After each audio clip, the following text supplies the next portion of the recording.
Hey YouTube, what's going on? B-Rex here, and today we are finally back with Halcyonic Folly. For you guys, it was just 2 weeks ago. For us, it's been like 3. I apologize. We, as I'm sure you know, have two schedules so we can actually have time to be able to do stuff like this. I'm a full-time worker and a full-time father. Everyone else here has similar things.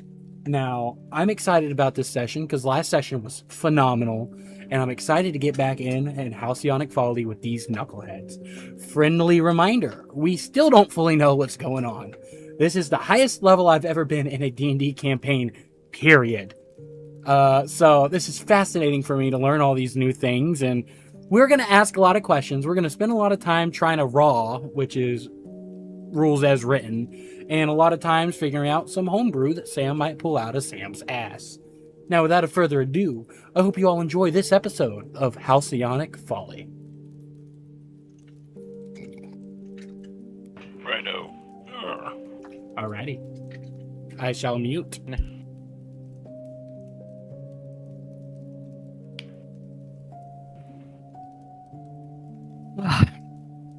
Hey, Chris, get back.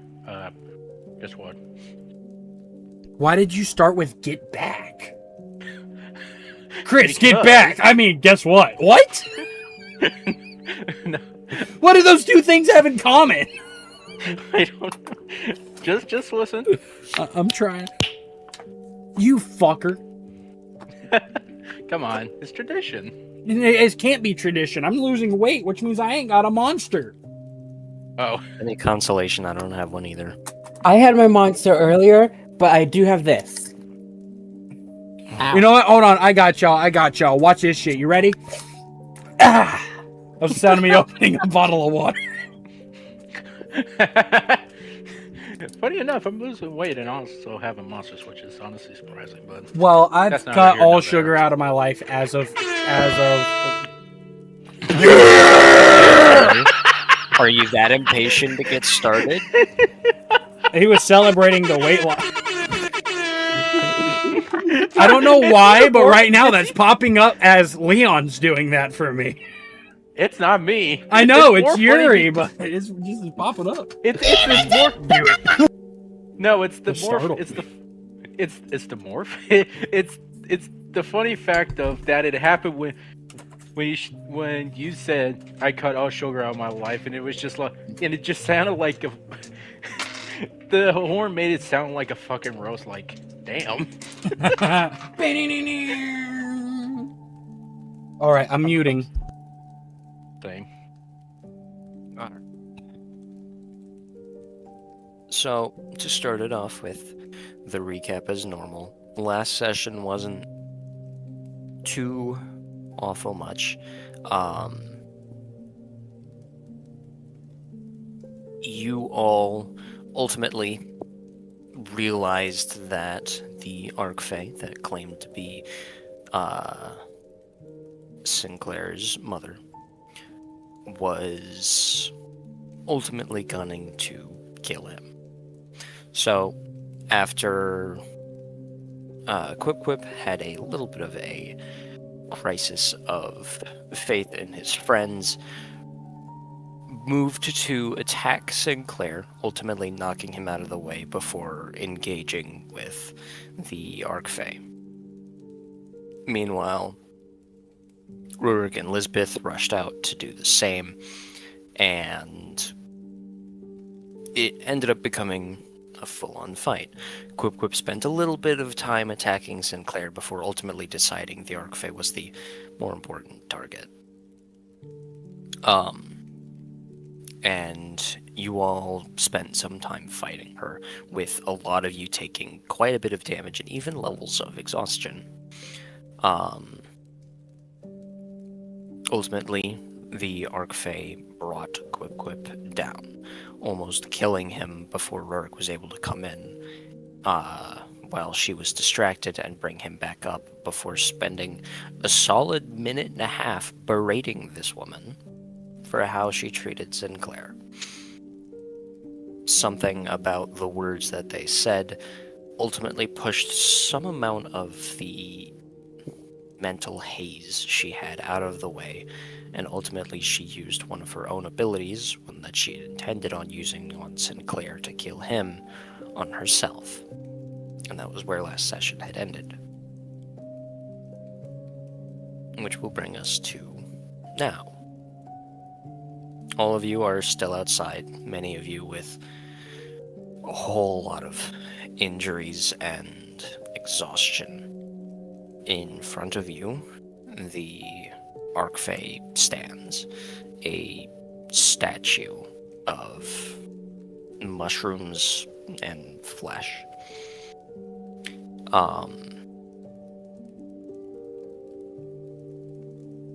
Around you, within the grove, people are seemingly in a bit of a panic, as when the Arcfey showed up, so did a bunch of changed wildlife, squirrels and the like. But as the Arcfey died, a lot of the things seemed to die with her, as you see people beginning to slowly calm down around you. However, as things begin to calm down and the last of these woodland animals dies with the Arcfey, that rift that you've seen appear so many times appears again. This time not above the Arcfey herself, but above the tree of the grove, about 400 feet above y'all. This one seems smaller than that above the orcish creature and that of the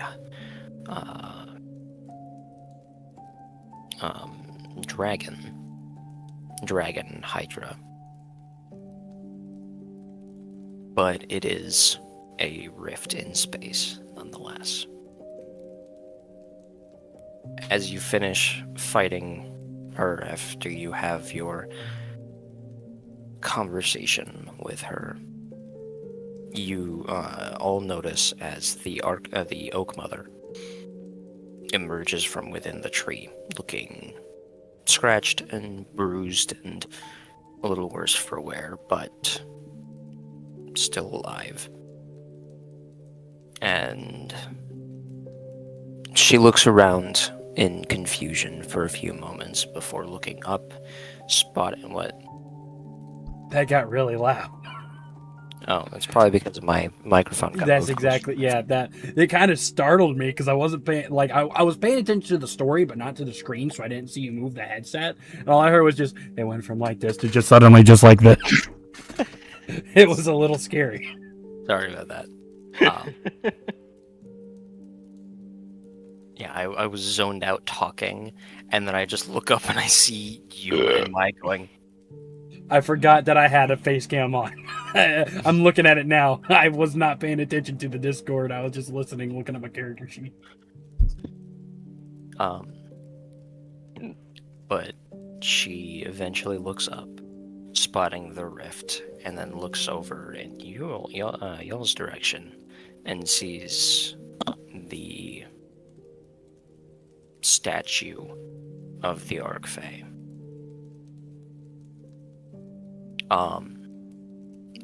I think with this in mind, I want all of you to first roll me RP initiative again.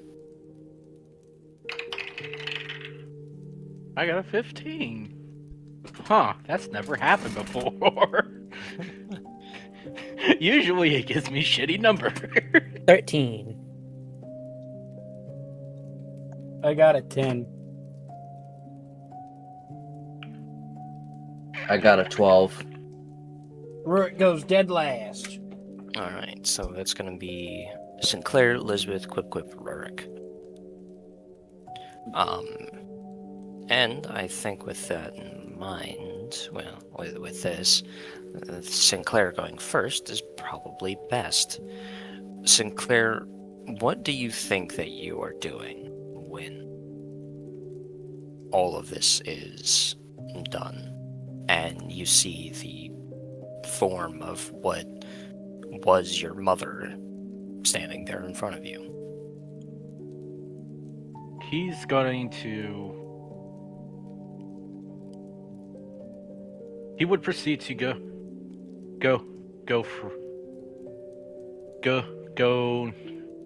next to it now, looking at it with his beetle axe in his hand, and he's just gonna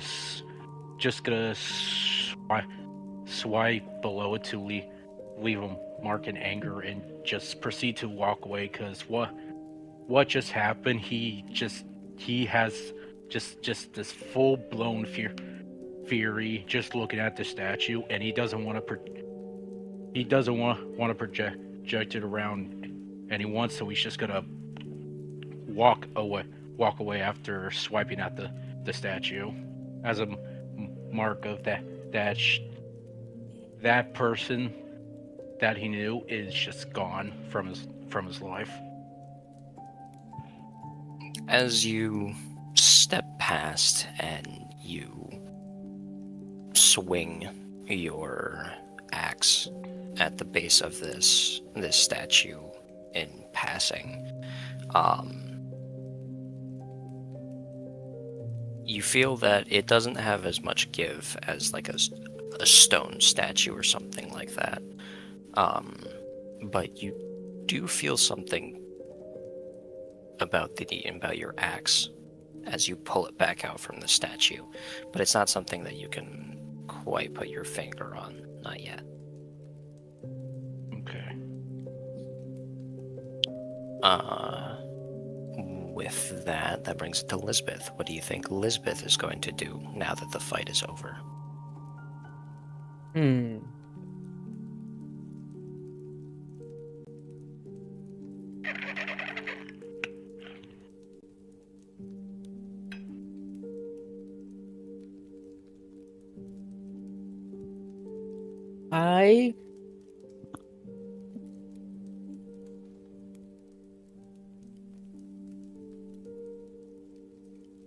I had to work through some decisions there. I'm going up to Sinclair. Hey, big guy. You okay? No, I am not. I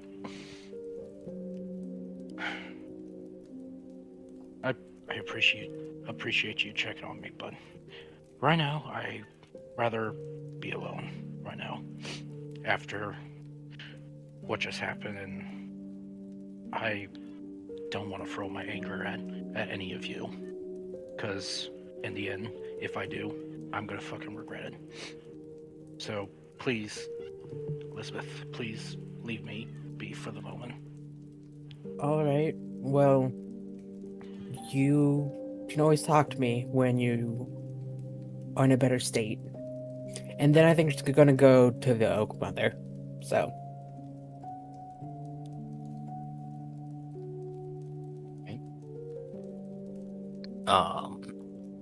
And that will bring it to Quip Quip. So Quip Quip is going to I assumed he got off the ground from last session, right? He Yeah, I think that was specifically something you narrated, was that as you were kind of screaming at her, you right. pushed yourself back up off of the ground, and Rurik helped you back up because he was right there next to you. Quip Quip is going to turn and, just look around at the battlefield, and I want to know, what does Quip Quip see of the of what happened around us as we were fighting? Because I know there was all those woodland zombies that came and wrecked shop. Go ahead and roll me a perception check. It's not going to be a super difficult roll. Somehow I still get like a 2. I do think you still have a level of exhaustion, so you do have disadvantage. Yes, right. Okay, that's a great sign. And 11. I suppose that'll do. as you look around, majority of the fighting seemed to happen either in or around the tree in the center of the grove, with all sorts of like little squirrels. You even notice a couple of deers, though not quite like they don't look quite like what the Arcfey looked like when she was in deer form. The Arcfey looked more like a misshapen human bent to look like a deer, whereas these changed deers look almost like the inverse. Deers that were molded in something trying to be almost humanoid. You see a couple of the rangers that are appointed to protect the grove, including Branch Ferna, and even Thera, following close behind the Oak Mother, milling about around the base of the tree, making sure that all of these things are properly dead now. I think Quip is going to join them in their securing of the area. Despite his exhaustion, he wants to make sure that everything is dead, because he doesn't want to have to deal with it again later. Alright. Probably also what Elizabeth is helping with. You begin going around, giving everything that's like on the ground a good stab to make sure that it doesn't get back up. And that'll bring it on to Rurik. What is Rurik doing now?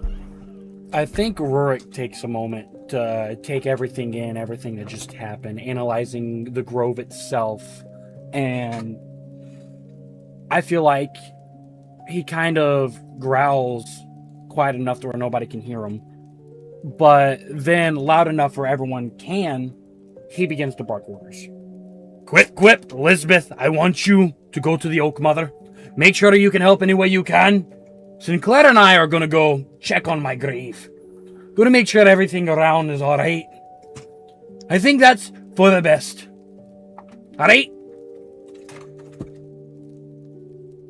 And you can tell that he's not entirely happy when he barks these orders. Who put you in charge? I mean, But it's the what- fucking rest of you did! It's what we're doing already. Says the goblin that's actively going to do exactly what was just said. Yeah, except he was doing it beforehand. It's like you can't tell a child who was about to wash dishes to wash the dishes when he was about to. That's But now fair. I'm not going to. Well, do it faster. Quip, please, now is not the time. I'm in my own head right now. Please just don't.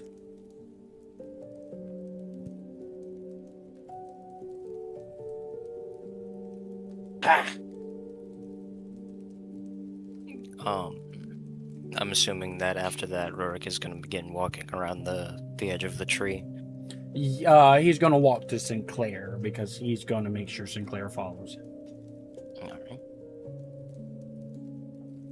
So that's a matter of what Sinclair does. So he does walk up to Sinclair.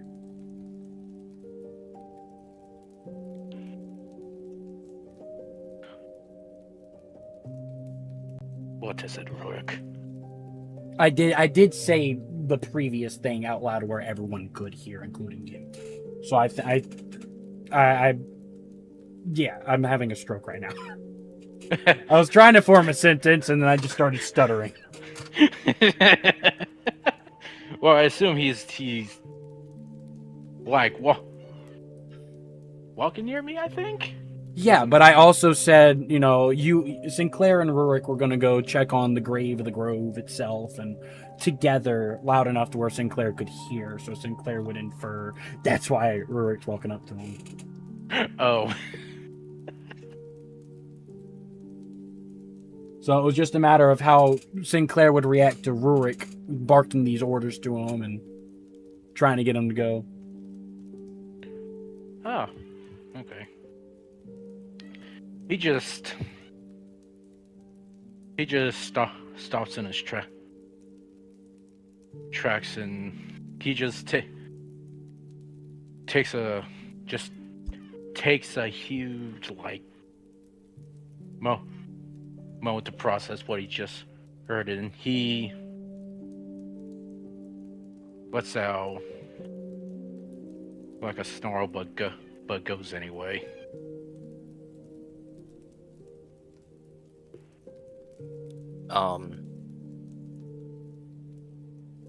The two of you begin walking around the edge of the tree,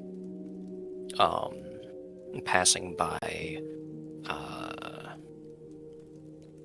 other like rangers and whatnot, and the bodies of these changed creatures.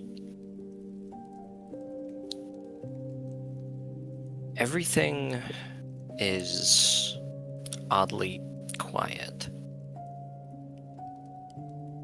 The only real sounds is your own breathing and the sound of rangers inspecting, making sure everything is as it should. But a lot of the natural sounds that were in the grove, even if they weren't quite as intense as they were before the change, even those minor sounds are gone.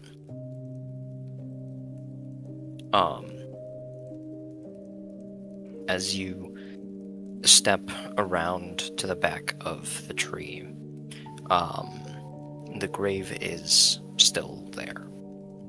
It's still intact, but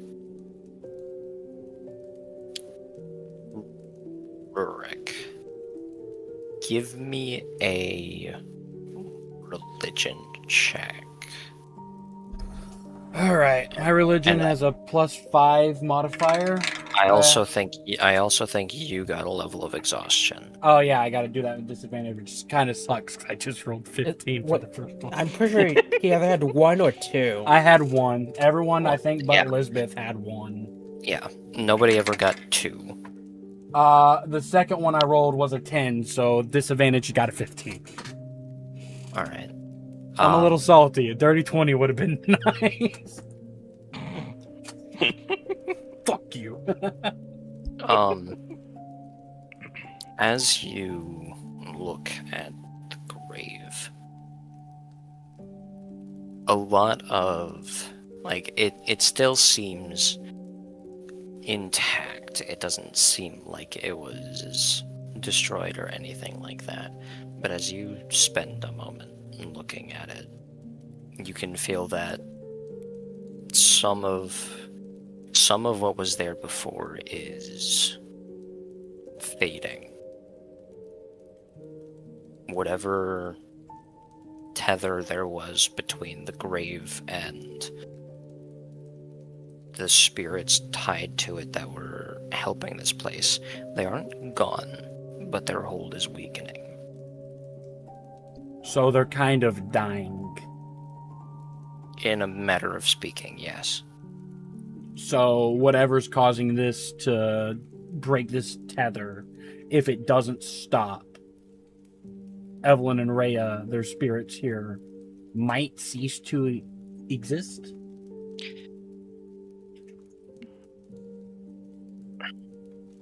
Other than like in the afterlife, obviously. But I mean like their presence here in the grove. Yes. Okay.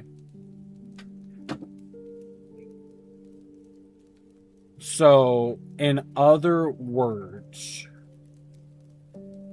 Sinclair's quietness to inform the group is causing Rurik to lose his family once again.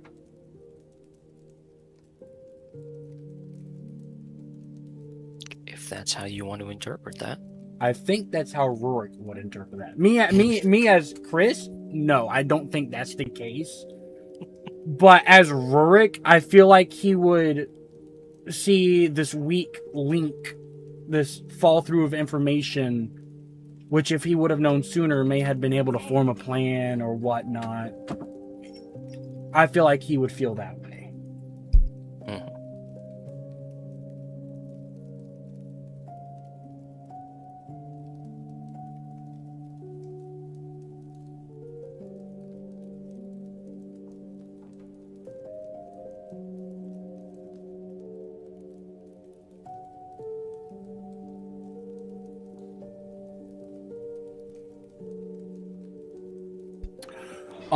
So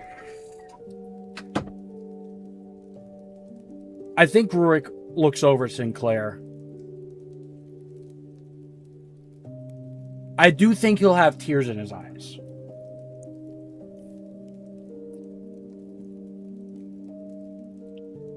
You are the reason I'm going to lose them again.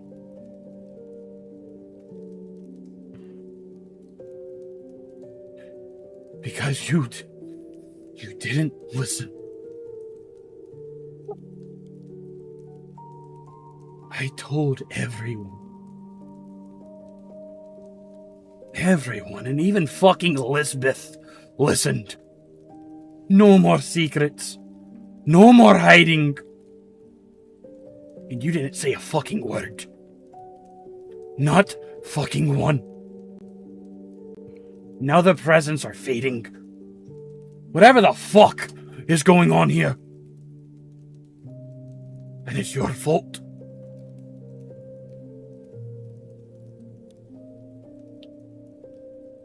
I'm gonna roll for something real quick. It's my job to be the one to randomly roll things and not elaborate. Yeah, you should at least DM Sam. I'm about to DM Sam. Oh no. I wanted to roll something so I can see exactly what I was gonna get, and now I'm gonna DM Sam. Oh no, Chris was pulling a me. The good I old was. Evens odds. Do Yeah. I? Kinda not. No, I have a feeling that he's gonna stab Sinclair. To be fair, Rurik doesn't have stab weapons. He has a big ass hammer. He could just full force just shove the handle into my side if he puts in the force. He technically could. I figured that's what you were gonna roll, Chris. How the fuck did I manage? How the fuck did I manage that though? I made it so low in my mind, like, okay, I'll be fair about this, and then I. Well, with that in mind, you have to make another roll. Yeah. All right. Oh no. But I don't 2 think rolls. that one, I don't think attack rolls are disadvantage on exhaustion 1. Hold on. Well, my first roll is an 18.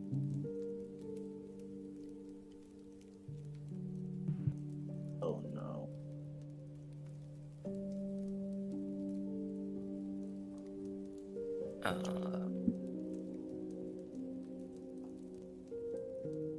This is the part where I kill you. All right. What did you roll, Chris? First roll is an 18 without disadvantage. Go ahead, because I already know that's gonna beat it. Rurik hesitates for a second, starting to shake, before pulling his right hand back and punching Sinclair as hard as he can in the gut. As hard as he can. And he kind of starts screaming at Sinclair. Why didn't you listen? Trust! I've been preaching it non-stop. Trust! Now I'm going to lose him again! Every time I think I finally fixed my fuck up! You humans!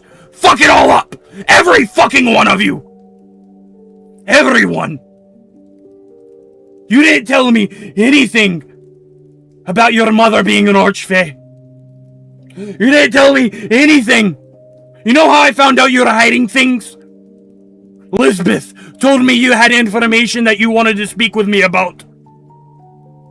And you didn't even open your mouth. They're fading! They're fading.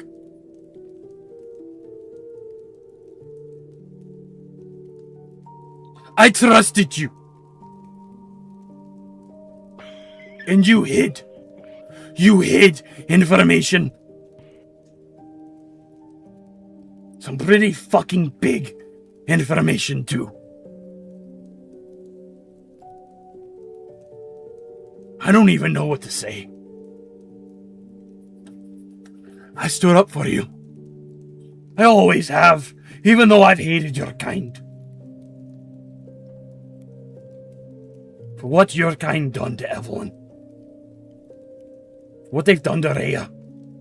What you've made me do! And now they're dying again. From this. Because you wanted to keep your fucking mouth shut.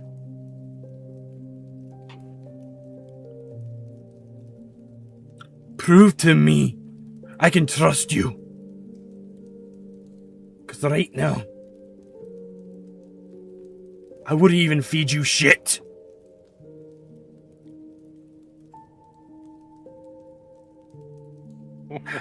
Could you? And Rurik will begin to walk over to the grave and sit on his knees and just stare. And I think that's where I'm going to be for a while.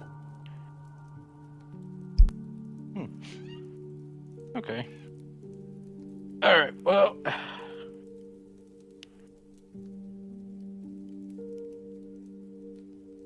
Sam, I'm gonna do something in response of what he just did. So I'm gonna text you in. Bum bum bum bum. Choo.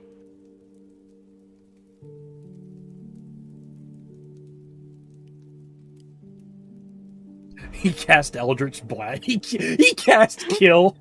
Power Kill. No. I'm gonna do something very, very mild, but hold on. Yeah, I'm gonna do something very mild. Kill. Boom! I'm not gonna do something big. Just- Don't worry. I'm not gonna do something big. Straps a bomb to my back. I'm strapped to my chest. No, just fucking, just Anton Chigurh's fucking Rurik with an Eldritch Blast. Oh, I don't know how many of you are gonna understand that reference, but I almost guarantee that Yuri does. yes! I watched No Country for Old Men not that long ago. So would you please step out of the car?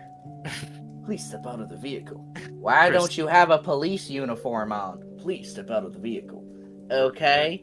Chris, do you understand the Anton Chigurh is one of the characters from No Country for Old Men, and he would kill people using the stun gun used for cattle. He'd put it against their head and do that. I was thinking fucking Sinclair just puts his palm against Rurik's forehead and Eldritch blasts him. Wait a minute, wasn't it pressurized air? I thought it was pressurized air because he used it to knock off a doorknob. Remember? That's how it works, though. That's how okay, those guns work. okay. Is it's pressurized air that sends a spike. Yeah. Which is why there's that stun cattle. Yeah, which is why there's that perfect circle on the person's forehead. I've seen that guy. I've seen clips of him killing people with the cow killer. Yeah, that's Anton Chigurh. Okay. He also I know him because he plays Read in it first because again this is mild, but also mild. He has a reason. My guy. Mild. It does. It only does. Friendly reminder, I did no damage to you, brother. I just punched you. Well, for some reason I did not know that, so I took damage off of my character. I never even said a number for damage. I just said I punched what he probably did was he assumed that it went to the standard 1 HP of damage for a punch, because that's how the rules are written, that if you melee without proficiency. If you punch someone without proficiency in hand to hand, you take a point of damage. Oh, okay, yeah, Or that makes get sense. yeah. So he was probably just going off the he doesn't have Brother proficiency was in about to punching. chop my head off mildly. No. No, I want to hear what he's gonna do. I want to let it Let happen. this go through, DM. I'm okay with it. I give consent. Okay. All right. Oh Let it God, happen. I regret this. No, you don't. Story. Hold on. I need to fix this because my character was sitting at I think 76 and I brought it down to 78. So don't judge me. I misread the situation when you did that. Okay, so I'm trying to fix my mess up. So I'm trying to figure out how to fix my health right now. You just click the plus button and then click the save Okay. button. Okay, now we're getting somewhere. That's gonna. The same way you subtract it with the minus button, you add it. There with we the go. plus button. Perfect.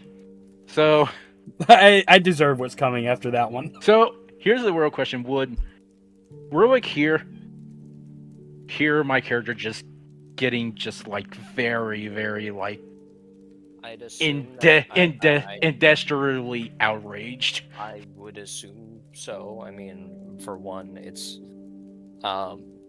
Sinclair has never expressed, or you've never expressed Sinclair to be the quiet, angry type, and on top of that, the Path of the Beast, you inherently have animalistic attributes, which would probably include like growling. Yeah, and remember what I said. He is after Not what just happened and getting hit in the gut. He's not well. I can tell you that. So. What was it Yuri said the other day? This is how we TPK? It's not. Wait, how much health do you have? Don't worry about it, brother. No, Don't worry about it, brother. It's you too can't late now. deal enough. All right. Let it happen. All Let right. it ride. Let it ride. Sinclair just his hands just start gripping the ground. Oh, and they just dig fucking in. He just lets out a loud growl noise. You know nothing of my sorrow, and he just whips Bruick away from his grave to the side with his claws, with his eyes glowing red, out of just pure fucking rage. And you will only take. You didn't roll to hit. Oh shit! Sorry. Oh yeah, you do. Sorry. Sorry. I ain't worried. You roll shit. Oh, I got an 11. Plus, Let me have a look. it should be your strength modifier plus your proficiency. It's something modifier. plus 2, if I remember correctly. I just don't remember what. number My strength is. I have one that says plus 3 and another that says plus 7. It's the plus Hold on. 3. It should, well, hold on. It's plus 3 plus 2, so you're gonna hit me for 16. Because the plus 7 is a saving throw. No, for what I'm using. If it goes through, you will be only taking 1d6. That's it. Yes, but you're hitting me for 16 for your roll. Because you have the plus 3 to strength, and then the plus 2 proficiency. That's It would be plus +4 5. proficiency. Remember? Oh, yeah, Because yeah, we're yeah, level yeah. 9, I thought he so had. plus. No, he's not level 9. He is. You're all the same level. Well, yeah. Yeah. Well, but he has. Proficiency is determined by total level, not level in a Oh, certain okay. class. Well, yeah. You're right. So yeah, that should hit me. Oh man, it's a d6 of damage. All right. Well, Roll this. it goes through, correct? I want to double check. Yes. Okay. 3 plus 5. Ooh. Hold on.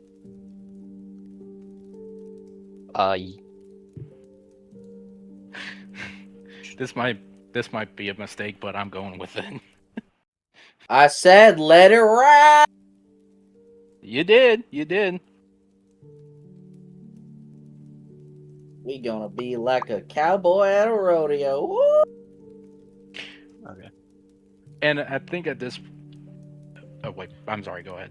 I'll get to that later. No, I was double checking something. You're good. All right. I was just gonna say. You know what? I'll wait a little bit before I ask that.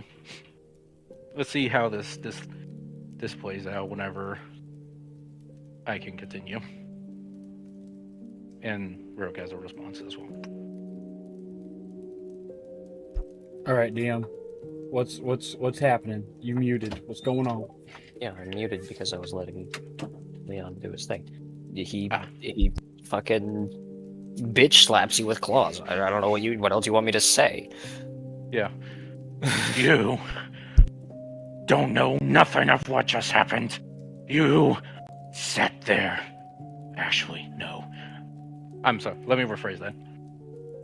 I almost died.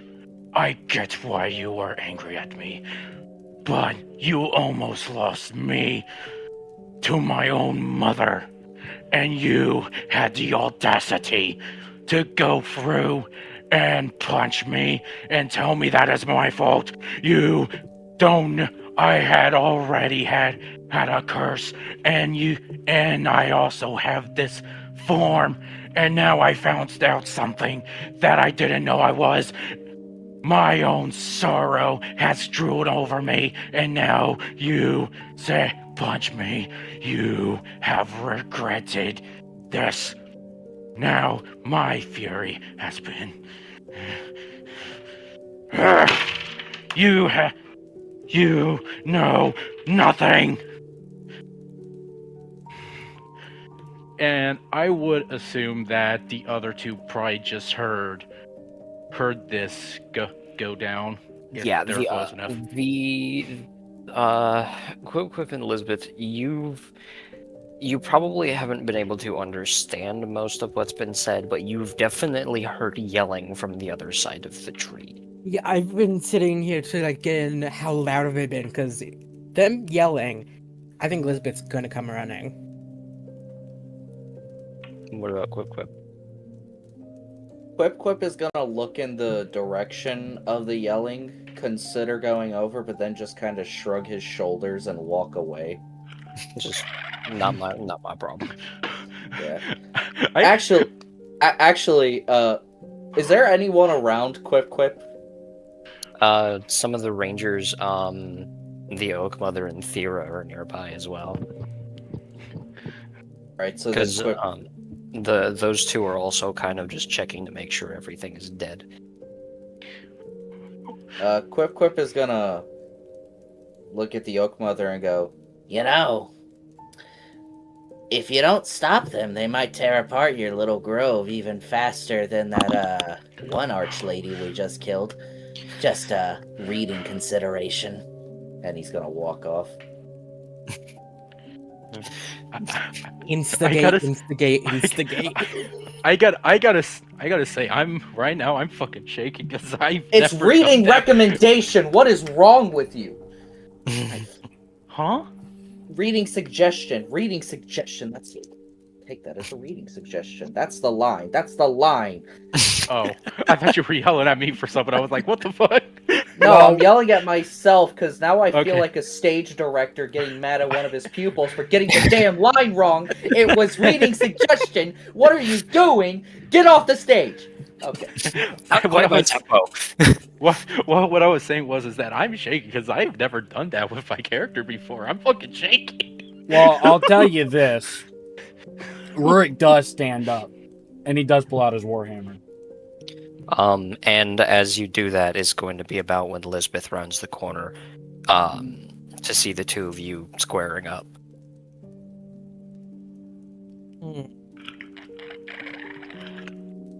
Before I attack, I will allow Elizabeth to have a turn.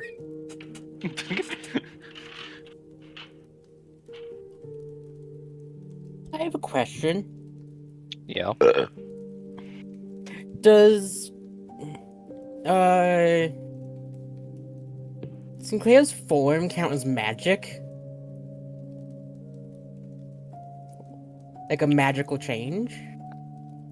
That's a good question. That's Does actually a really good question. I'm assuming you're wanting to use Dispel Magic.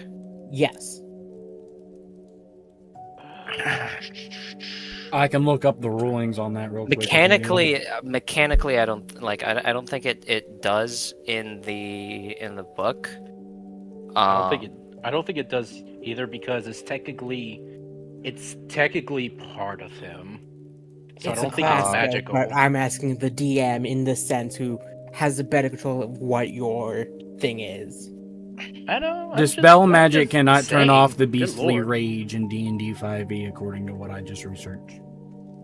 The only reason I'm actively considering it is because of the nature of his beastly rage. Yeah. Because Which That's it why is- I asked. Yep. It's something derived from Arcfey magic.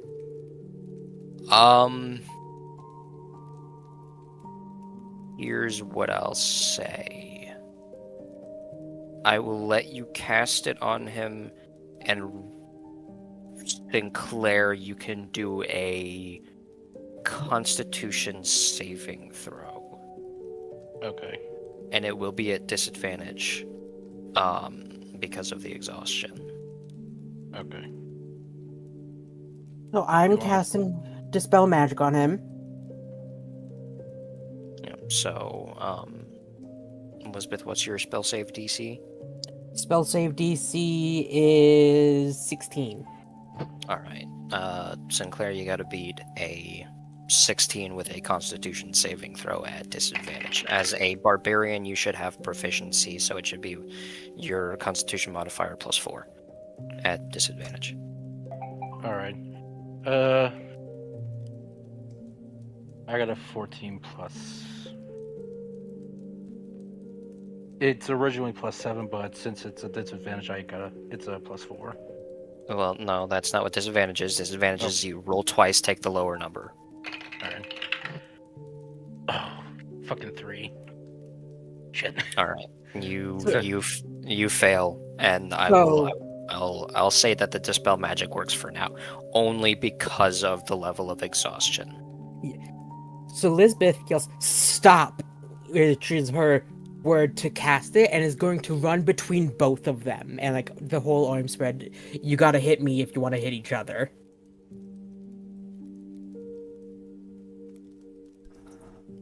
I think Rorik will walk past and still swing at Sinclair.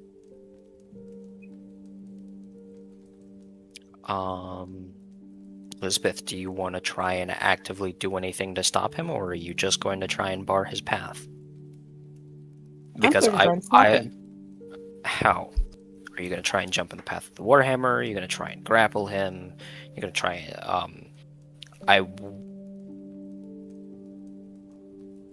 I'll say I won't let you cast a spell unless it is a bonus action spell.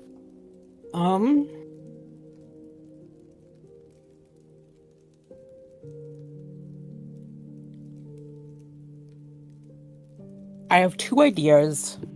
I'm wondering if I could do them as one. Okay, what are they? Let me message you.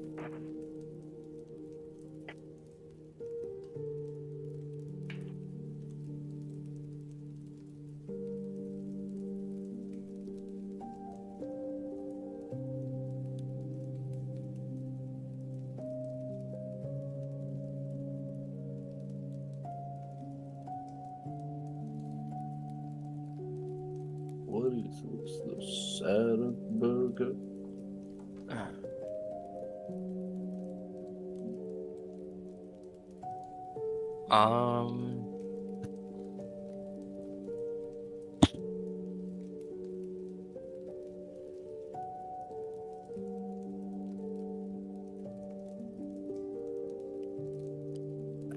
How would I rule that?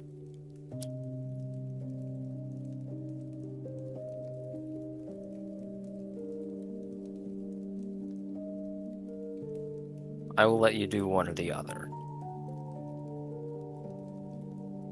So pick one of them. I jump in the way. I am guarding them from each other, not just standing in one spot. I'm like moving with them.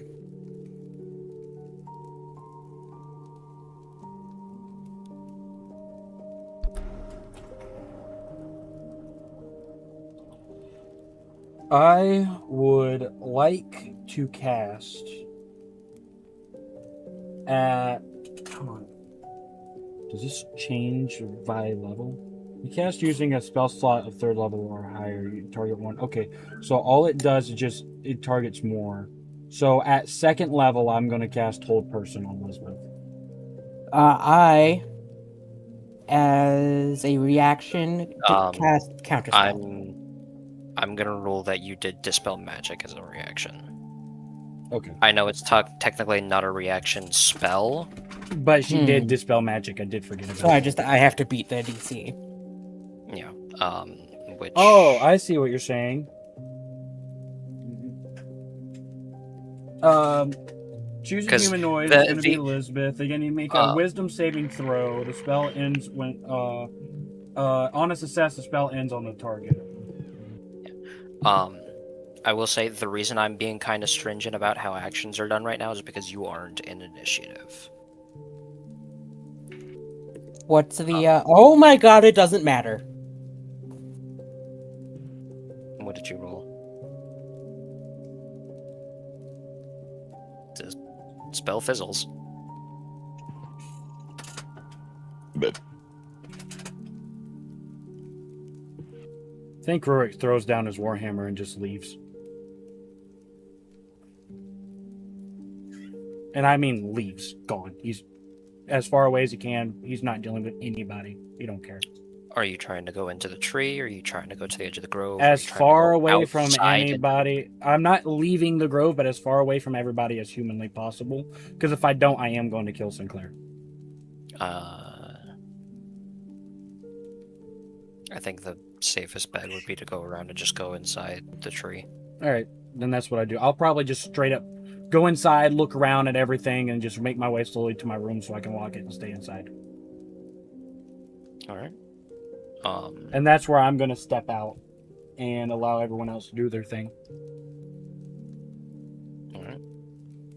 As he walks away, it's left just Lisbeth and Sinclair with Rurik's warhammer at y'all's feet.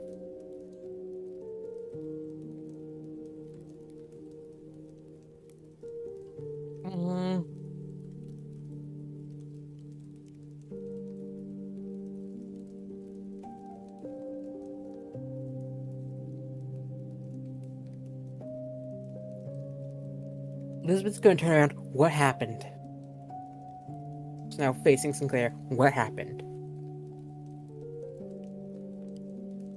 I don't want to discuss anything about that fucking short stack. I'm fucking gone. Don't fucking find me. Hey. I need to be fucking alone. Hey, He's just gonna... We're friends.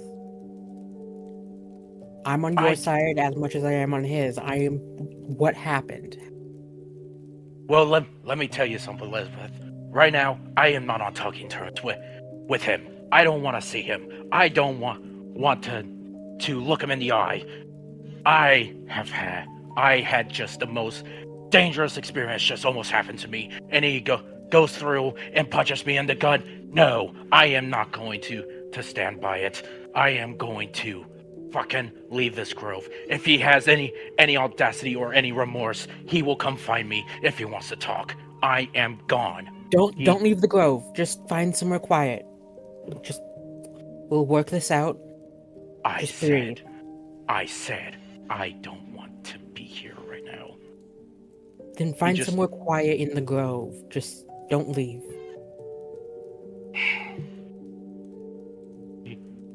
He turns and just stomps away in a different direction, away from the tree. You're muted. Yeah, same. You're muted. Yeah, I realized that as soon as I started talking. Yeah, real quick, and he's gonna turn around and yell at the tree. You know nothing of my sorrow! And he proceeds to keep on walking.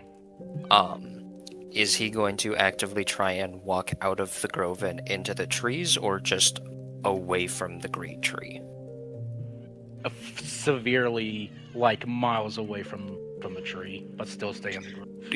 The grove is like maybe a mile across. That's fine for him. Okay. Can I look at the grave? Because I know Rourke sat near it, and then that. What state is the grave in? To Lisbeth visibly saying. I'm gonna say you don't have quite as much of a connection to it, so you won't get as much as Rurik did. Enough so that I'm not gonna make you roll for it right now. The two flowers that dominated the majority of the grave, they are still there. They're still alive, but they do seem worse for wear, kind of drooping a little bit. Try to sweat this out. Just stay strong. We all need to stay strong. She's talking to the grave. He's gonna pick up Eric's hammer and just... I'll fix this. Somehow I'll make this work. And going back to Quip to help with things. Alright.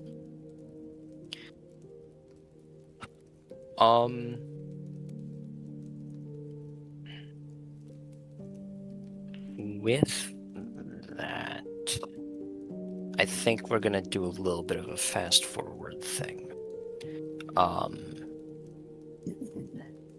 Lisbeth and Quip, the two of you spend a few hours helping the Oak Mother and the Rangers, making sure that everything is dead. Nobody within the grove died. Everyone was able to survive, mostly because you all acted quickly enough. But there are a lot of injured. Some people even to the point of being bedridden. Even the Oak Mother herself seems injured. Thera seems injured. The only person that doesn't seem injured is Lutara. But it's a little bit harder to hurt an angel. You just kind of by talking with the Oak Mother and some of the Rangers, you're able to find out that while you all were fighting the Archfey, the Oak Mother and Lutara worked together to try and keep as many of the creatures out of the tree itself. While Thera and some of the other Rangers were shooting them with arrows, shooting any strays that were able to come in. Meanwhile, outside, some of the Rangers and some of just the common folk that live within the grove's boundaries were trying to keep as much outside of the grove as possible, but obviously they weren't able to keep everything out.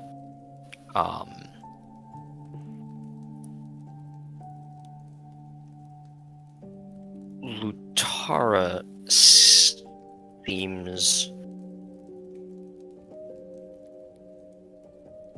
The best word I can use for it is sorrowful. They seem properly upset about all of this on a level far more than just a home being threatened.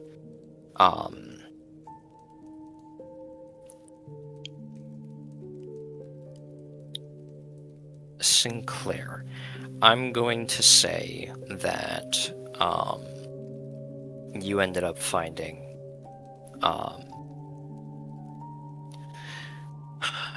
the grove itself is a clearing with the great tree in the center.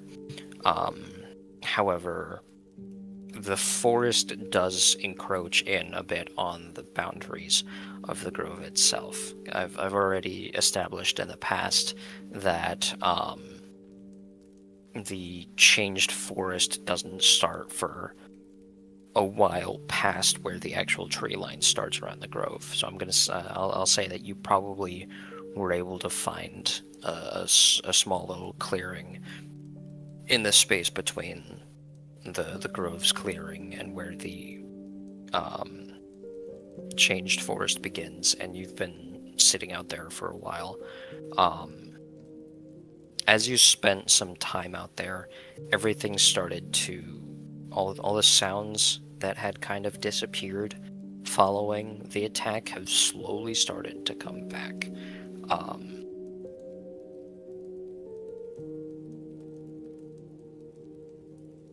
right, do you still have more to add, or If you have something you want to do, he's is he? Did he like find a tree or a stump just to sit down and lean up against, or? I'd assume so. Okay, so he's gonna look around and he'll just face palm him his face and say to himself, "Damn it! This is a new low even for me." I'll let my anger go, but in my defense, I did get struck first, but he touches the soft ground with his left hand and says, maybe I shouldn't have reacted that way, because I literally just hurt one of my own friends. And he. Oh, go ahead. Well, you finish what you were saying, and then I'll do my thing. All right, and he just closes his eyes and just leans back, sighs, and just stares up into the trees above him. At some point while you're out there, I'm assuming you brought your axe with you?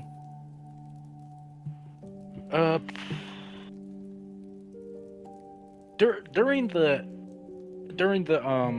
confrontation between him and Warwick, I don't think we established if Sinclair had accidentally dropped it or not when he just sideswiped Warwick, because he originally had it in his hand, but I don't know if he had dropped it when he just went outrageously mad. I'd assume that he'd have put it in, like whatever holder he has on him. Okay. If he did drop it, then Lisbeth would have picked it up. But ultimately, it's up to you whether you want to have the axe with you or not. I think since he still had it in his hands, I'd assume when he got so furious, he dropped it without even realizing it and stopped away without picking it up. All right. Then I would have it. And then we'll figure that bit out later.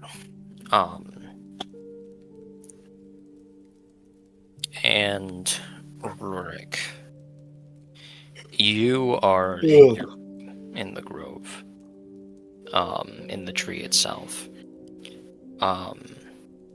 Nobody has really tried to come up to you.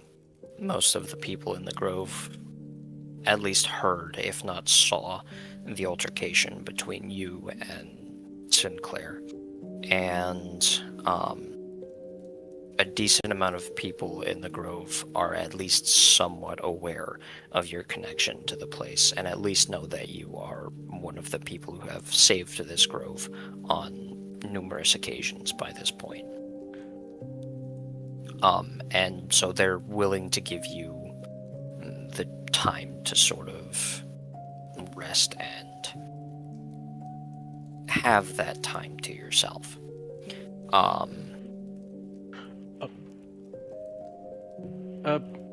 do have one more quick question. Since we had a bit of an hour pass, doesn't that technically mean we also had a rest? That Or counts as a no? short rest, but I'm pretty sure after all is said and done, we are going to get a long rest. Hopefully. I know. I was asking because it sounds like it Just- counts as a long rest because of how many hours we were like doing our own thing. Just hold off on it until Sam says otherwise for now, and then we Okay. can go from there. Ugh. All right, I was Nah. asking. Oh shoot. What do you think Rurik is doing while in his room? For starters, he's been praying. He's gotten a new journal since he's given his old journal. He's took it from the library since he gave his old one with all his studies to Elizabeth to write more studies. He still is hoping Elizabeth will follow the path after the last conversation. So he wants to write as much knowledge for Elizabeth. Because even though he's half a dwarf's age, he knows that in this world his time is dwindling. So he wants to make sure everything is in order for her. I think he would also in this time make a makeshift medallion of Merkin, because he gave his to Lisbeth and was using his hammer, because his hammer has a symbol of Merkin on it as his symbol of Merkin. So now he's trying to make his own, but he hasn't done something like this in years, so it's really shitty and it's not doing so well.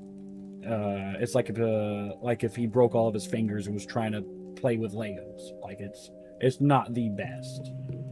And in this time, he's probably talking out loud to Lisbeth and Rhea. I mean, not Lisbeth and Rhea, but Evelyn and Rhea, even though they don't talk back. And in this time of talking, I think he would not had forgiven Sinclair, but he may have realized that Sinclair is an ally he can't afford to lose. And he's thinking about what his next approach should be. If he should try to even attempt to find him, if it's a good idea, or if he should just abandon the idea of Sinclair being around at all. All these different thoughts are going through his head until he lets out a sigh and closes the journal. And I think even though he really wants to rip the head off of Sinclair, because he truly blames Sinclair for what's going on right now, he knows down deep inside if he loses Sinclair, he's going to lose this battle. And as someone that's tactical in this warfare, I think he would try to find some ale, or more accurately, probably mead in this grove. And then after finding some glasses, attempt to hunt down Sinclair if possible. And take this rest with Sinclair, because he knows, like him, Sinclair is going through it. And he knows what he needed in that time. And isolation wasn't the right choice. But he's still, by all means, not happy with Sinclair. Yeah. Before you begin going to try and find Sinclair, as you come out of your room, you are met with Lutara, who seems still pretty upset about everything that's happened. And as you come out of your room, Lutara's kind of coming around the hallway, seemingly looking for you. And when he sees you, he steps up to you and goes, I was hoping I would find you before you disappeared or just hid away for a while.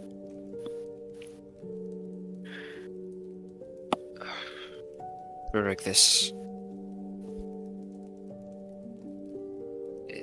it was a situation like this that I wanted to avoid. I didn't want to have to do something like this again. I know. And Honestly, sorry, go ahead. I don't want anyone here to have to do the same. I agree. I almost would demand an audience with Valus. Almost would shout at the top of my lungs. Even if it meant dying in battle. Just to lead her to my resting place to battle. To figure out the end of this. It's almost tempting. Lutara sort of shakes his head and goes, Rurik, I don't think that's the answer to all of this. I don't think it's the way to avoid this conflict, this fighting, this war. I don't think that's the right option. Fighting's the only thing we can do. Even if it's not head on, there's got to be a battle where we can finally win. They know our every move. How do we combat that? They know everything we do, our hiding spot. They know the grove. They already are draining everything here. Everything. And that's why I wanted to come to you.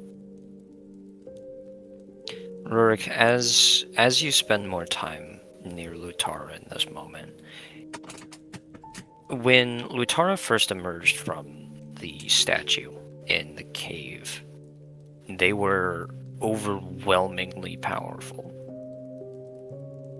But after your first fight with Lutara, and that initial burst of power faded, Lutara was weak.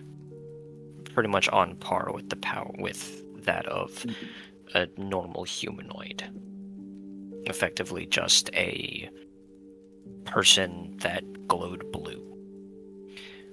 But now, as more time has passed, Lutara seems to have regained some of their strength, but their presence isn't the same as it was before. Before, in that initial fight, Lutara was this beacon of overwhelming physical and magical strength, but now they exude this sort of almost unnerving calmness.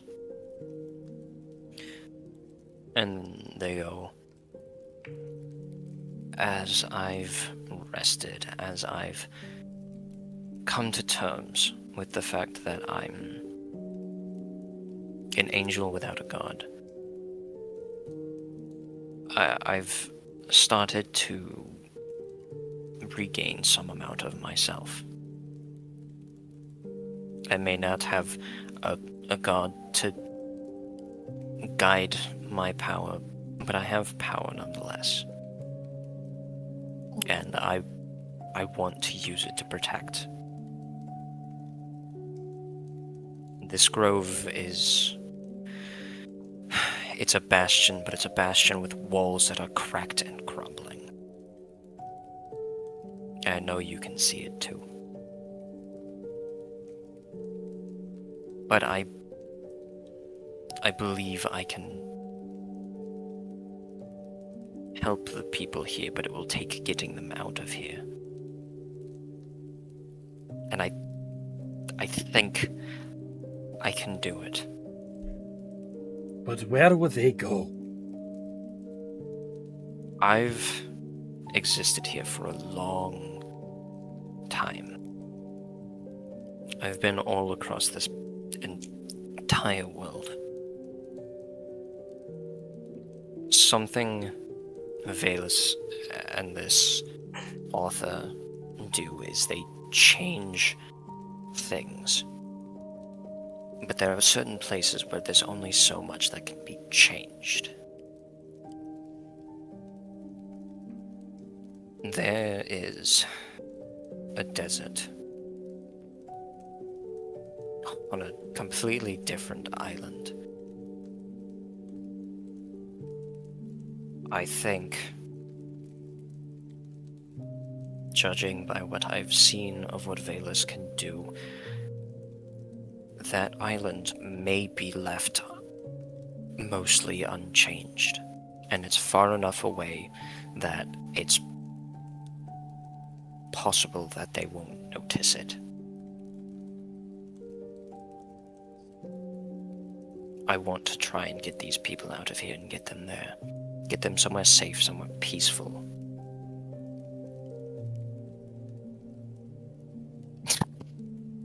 I was trying not to laugh. So was I, but then I saw you fucking smirk.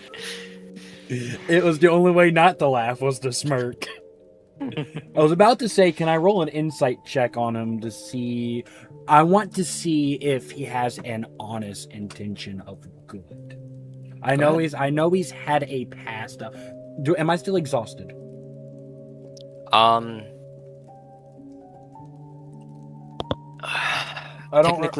Technically speaking, levels of exhaustion don't go away until after a long rest. All right. But I will say that you've spent a couple of hours just kind of doing nothing, so I will let you roll it without disadvantage. All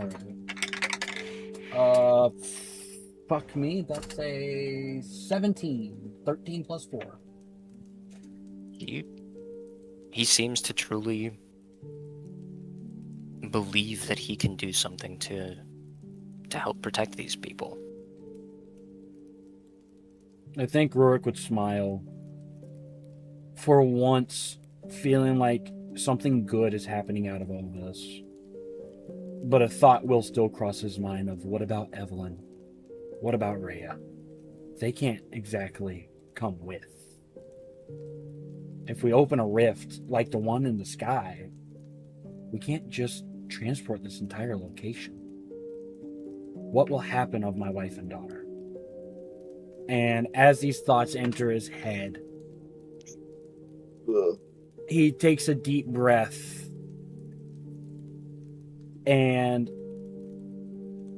how would we even achieve something like that?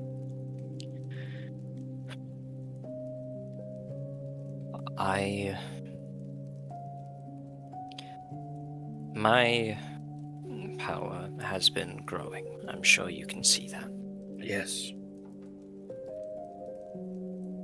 I should be able to gather enough magic to teleport at least some of the people from here there. I can't bring the whole place. That's something I couldn't have even done at the peak of my power. But I can at least take some people. And hopefully we can build somewhere better. There's enough people here with magic that they can try and build some sort of oasis on the island, somewhere safe and away. I've already spoken with the Oak Mother about this, and she intends on staying. I think she should, and so should her daughter. I disagree.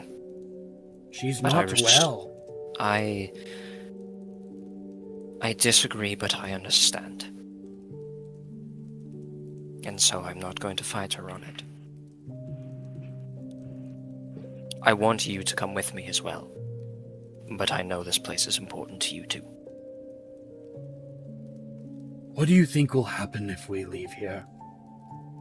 Do you have good faith they can take care of this place?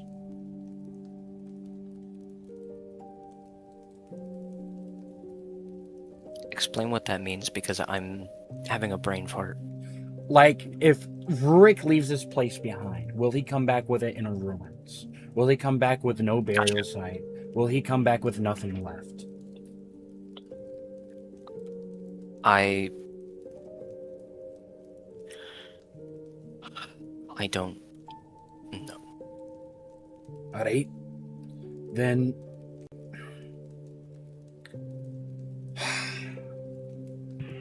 it might be a sacrifice I have to take.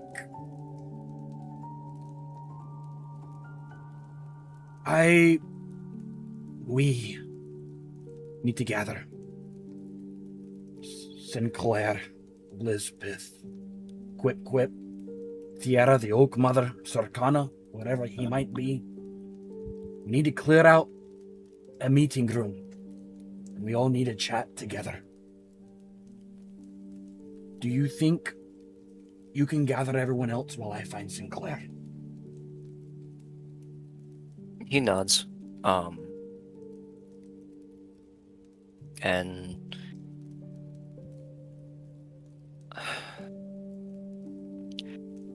ultimately,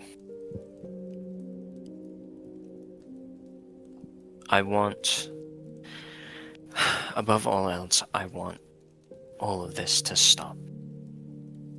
As do I. But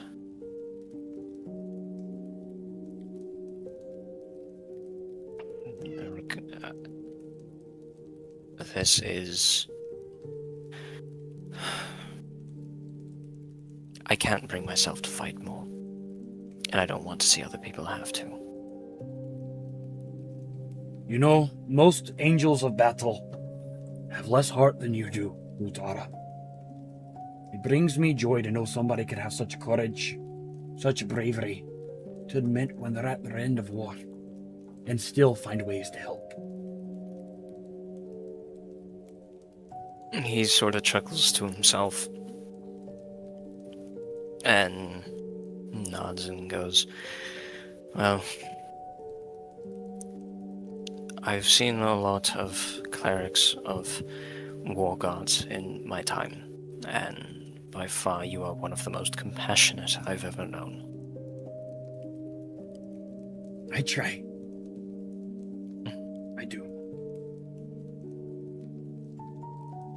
And with that, Lutara is going to walk away to try and start collecting people.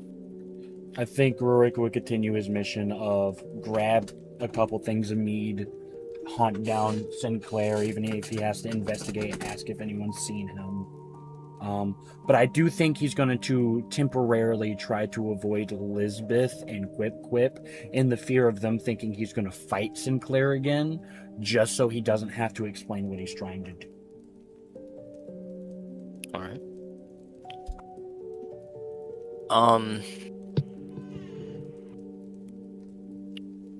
Roll me either a survival or investigation check to try and All right, let me sort of figure out see. where. Investigation is going to be a +1. Survival's a +4. I'm going survival too. Survestigation. Investigation. Dirty 20. I That's a rolled a good 16, baby. wait, I missed it. What was said? I was so focused on my roll. Survestigation. Oh, that's awful.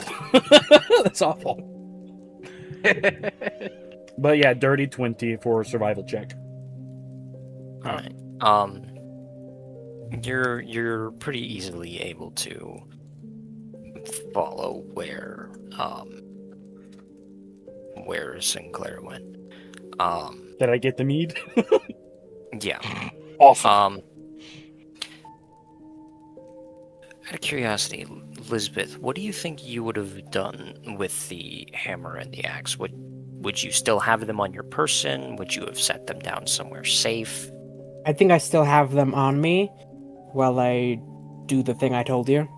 Man, the elf girl is weighed the fuck down by two really big weapons. I'm over encumbered. I must eat 40 wheels of cheese. It's good strength training. You're carrying an axe and a hammer that are damn near as big as you and could possibly weigh more than you. No, Chris, it would be protein cheese. Yes, but I'm not putting them down. I have them like tied to my pack up at the top. So I am not So you've putting got them down. you've got deadly weapon antennae. Hold on, let me turn on my weapon radar. Sam, I gotta text you something. Hold on. Oh, okay. Yeah, they're tied to my pack for support, and I'm not daring to put them down.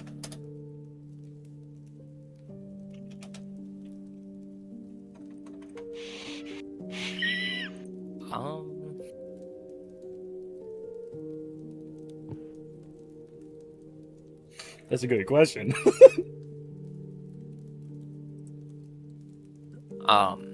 Fair. But yeah, you're able to get like meat and whatnot, and start following the path back towards Sinclair.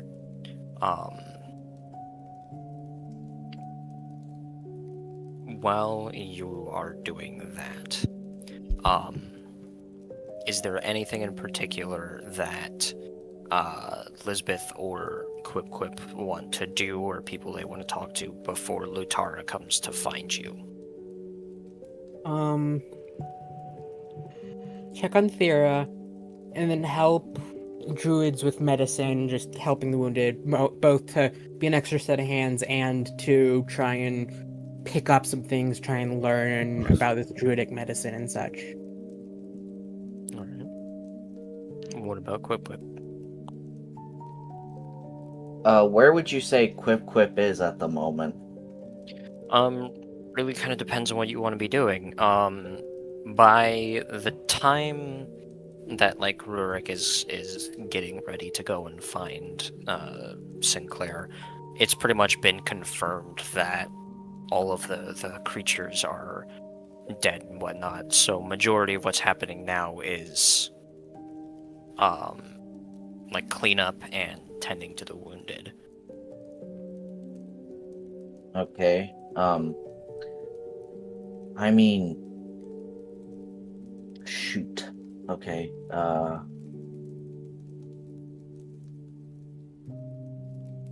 I'm sorry. I'm kind of blanking. I really don't know what Quip Quip would want to do right now. You know. Okay. How about this? I'm gonna say that Quip Quip, in his mental state, kind of just wants to walk around and see if he encounters anyone interesting. Just chat with people, you know. Consider it like, what is he mouthing off? Branch Ferna, the centaur. Oh, well, yeah, sure. Maybe he'll encounter Branch Ferna. Maybe have a conversation with her. I forgot Yuri could see my face cam. Oh, I was trying to mouth that to Sam. It's Leon that can't see your camera. Yep, I cannot. But yeah, I can't see anyone's. He just wants to chat with someone. I don't know. Grab a beer, something, flirt. I don't know. He just... Man, I need to Quip Quip. pee. Quip trying to pick up the girls after the raid of the Grove. Damn. You like my pickle, baby? Goblin X Centaur? We Hey, gonna make some baby. freaky ass half horses. Hey, baby. You lost a few kids during the raid? Well, we can replace them.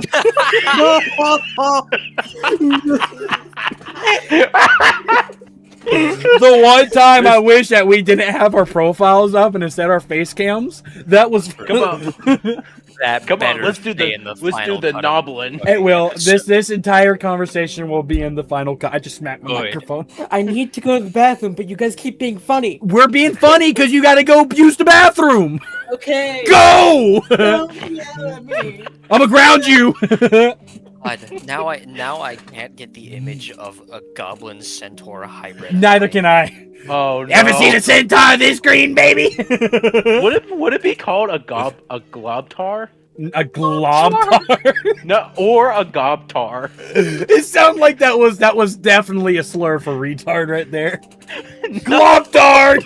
That's like Adventure Time trying to avoid using that word. It's Well, a globtard! To be fair, I did say a slur to Rurik. I did call him a short staff. That's not a slur. That was an insult. Which I heard that. No, I don't think. I Rurik know you heard did. that. That's I the don't think. point. I don't think Rurik heard that. A sentlin. Ew. Sentlin, maybe.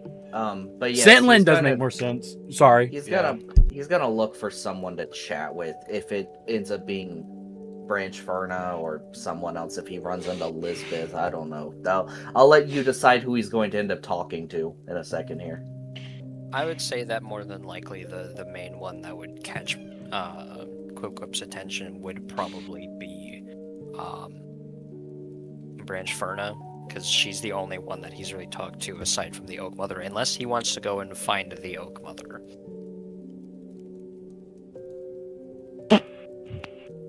Has Nova ever heard of think before you post?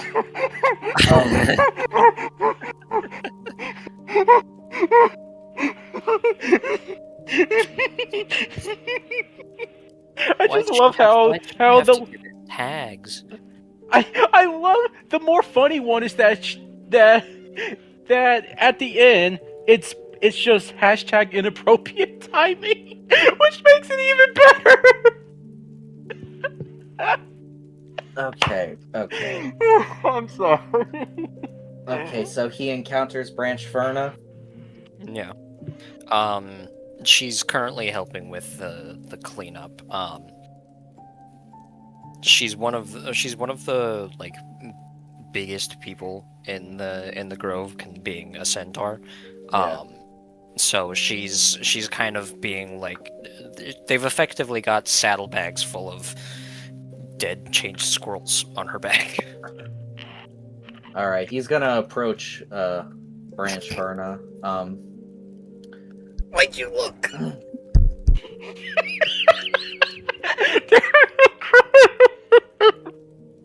I told you before, don't look. I didn't hear it before. I heard you say it as I clicked on it. That was aimed at Sam. Every time I send something funny, Sam looks and just can't be a DM. Sam should know by now not to look. Catch up on the funny after. Sometimes it's serious shit. I DM you directly for that. Anyway, you were saying, Yuri? I'm gonna approach Branch Ferna. Hey, I see you're busy, but do you have a moment to, I don't know, grab something to drink? I think it's been a long day for the both of us.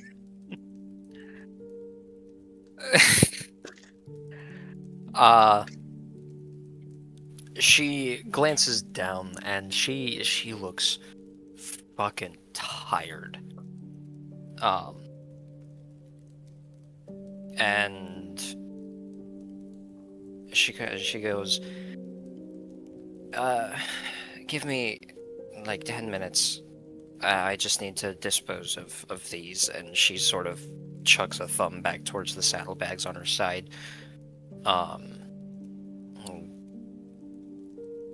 And I'll be back in the tree soon. Thankfully, I'm pretty sure this is the last of it. Would extra set of hands help you get it done any faster?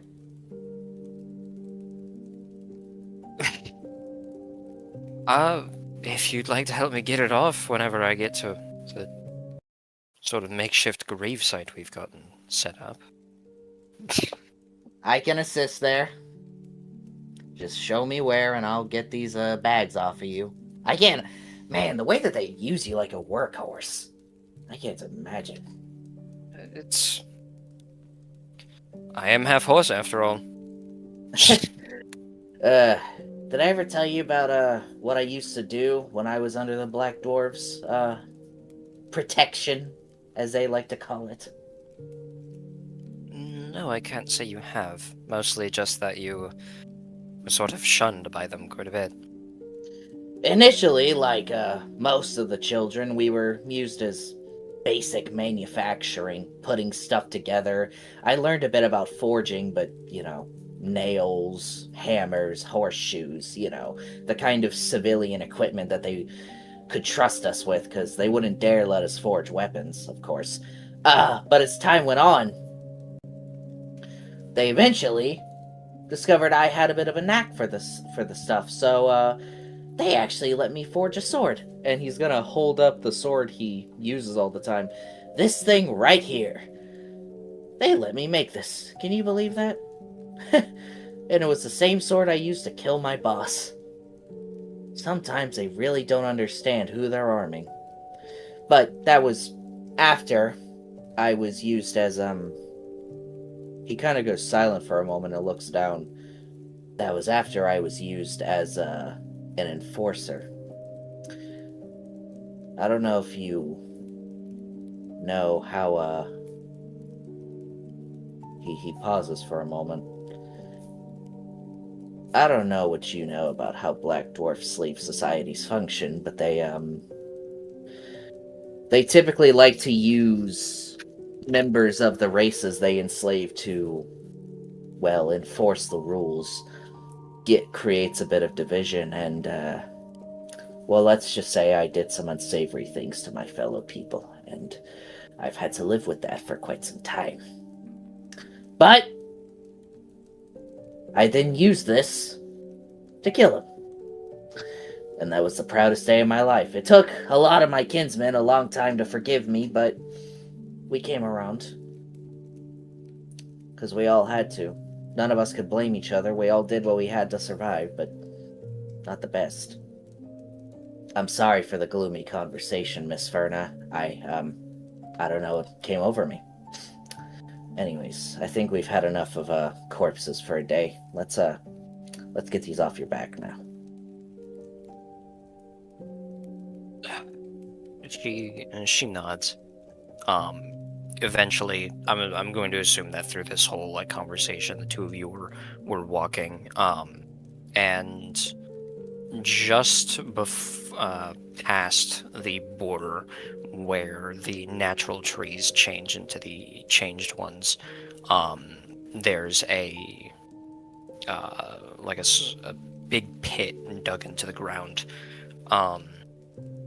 There's already a few bags and some corpses that weren't big enough to, or were too big to fit in packs or anything like that, already put in there. And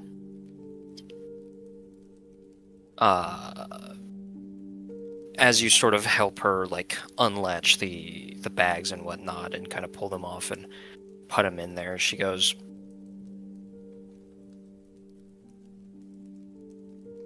When we last spoke, I told you about how my clan, they are untrusting of other races, to the point where they will kill almost anything else that isn't part of the clan on sight.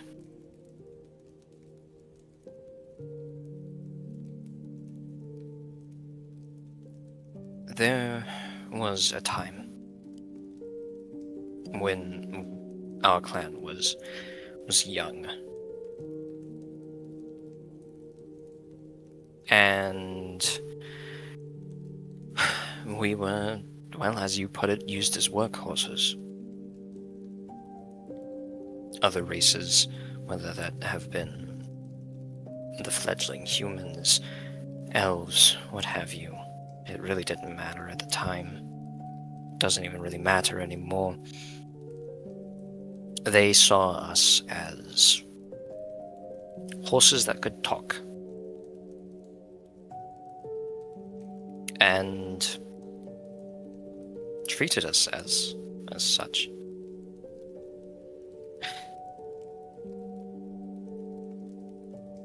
We were less than a person then. And that formed distrust. Formed a hatred for other races that still exists. Well, I'm not even sure if it still exists today. I don't even know if my clan still exists today, but when I left, it did. There was a hatred for those that once believed we were just tools.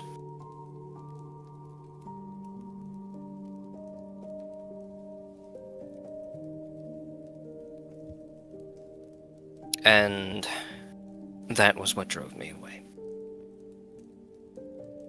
There comes a point where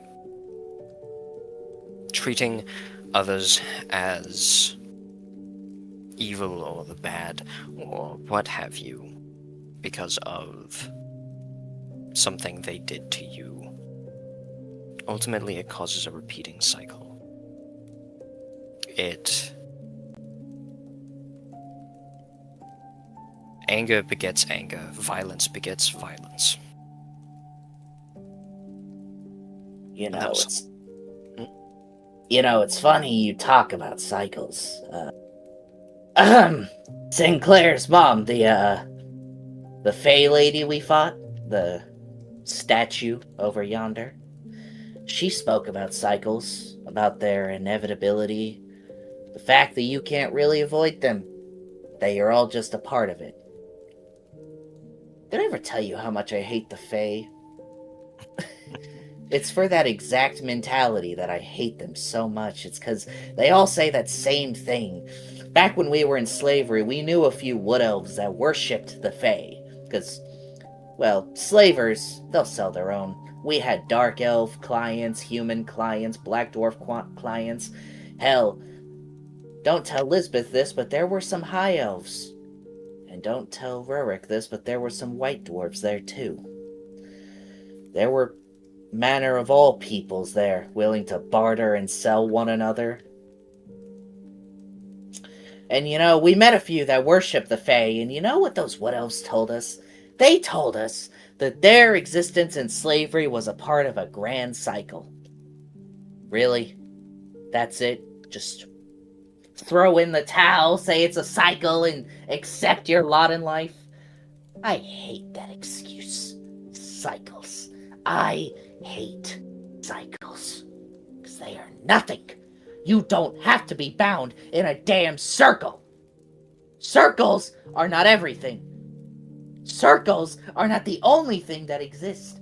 And let me tell you, Miss Verna, you are a living example of that. You saw a cycle.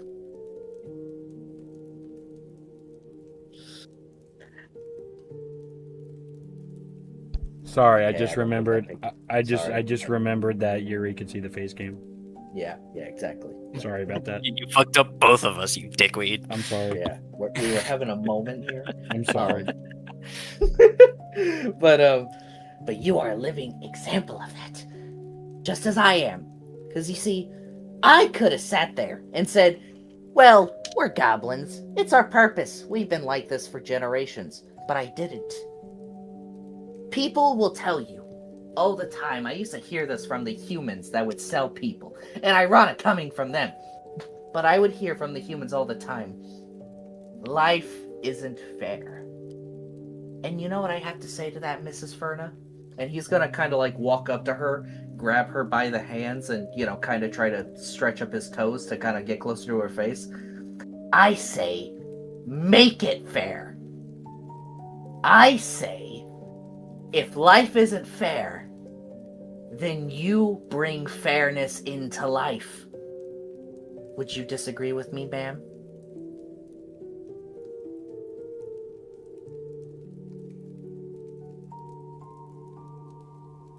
She sort of chuckles for a moment. God, I need to stop looking at general chat. Yeah, please. Y'all take it a moment. Well, no, because what Nova said is exactly what I was thinking. But she... Let me. she Oh, ch- fuck. Sorry. She chuckles for a moment and goes, "This is going to sound cliche, I suppose is the best word for it, but I didn't think I would agree with a goblin. I didn't think it was possible." Fucking racist. He's gonna. That's the point, dickweed! He's gonna. Even I can he's- agree with him. He's gonna, look at her, have, a disgusted face for a second, and then just kind of start laughing. When I met that group, you know how much I wanted to kill them? I mean, I was having a pretty bad day, as you can imagine. My entire clan just died, everything I had known. I was in the middle of nowhere. And then what do I see? A human, an elf, and a dwarf. Walking through the woods, armed to the teeth. You know how much I wanted to just say, damn it all, let's do this. and I'll be honest, when I laid eyes on you, I thought to myself, wow, I did not think that creatures that weird existed. But then I thought for a moment, maybe that's the beauty of it all. Maybe the best thing in existence is weird creatures like you and me. 'Cause, we never saw a whole lot of centaurs around there. I guess centaurs are just not adapted to mountains. I read about y'all before, but I never laid eyes on you. And I will admit, you're a lot funnier in person. She chuckles and goes, I almost killed them myself when they first showed up to the grove before all of this happened. No kidding. They were encroaching on the grove's territory, and I suppose some amount of my clan's innate territorialness almost kicked in, and I almost shot one of them. That one still died, but a different reason. You can take the centaur out of the tribe, but it's a little harder to take the tribe out of the centaur. I suppose. And as she says that, she lets go of you and turns to face the hole that all of these bodies have been put in, and she goes, like you said, enough corpses for one day. And she reaches into like a pouch that's slung across her chest and pulls out like a basic little matchbox, strikes one of them and drops it on the grave site, and all of the bodies immediately immolate into this massive burst of fire. Yeah, it doesn't smell good. It smells like burning hair, flesh, and sulfur isn't the right word, but it's a similar sense, like a similar scent. Rotten egg? Yeah, for the most part. And she sits there and she stares at it and she goes, as much as I despise my people for what they did, how they treat other races, sometimes we need to keep our territory safe. And I intend on doing that. I intend on keeping this place safe. It's why I became a ranger. It's why I've devoted myself to protecting the grove. Come on, let's go get those drinks you mentioned earlier. And she turns to begin walking back towards the grove. Quip is gonna follow right behind her, a little happier than earlier. Alright, I will be right back. Alright.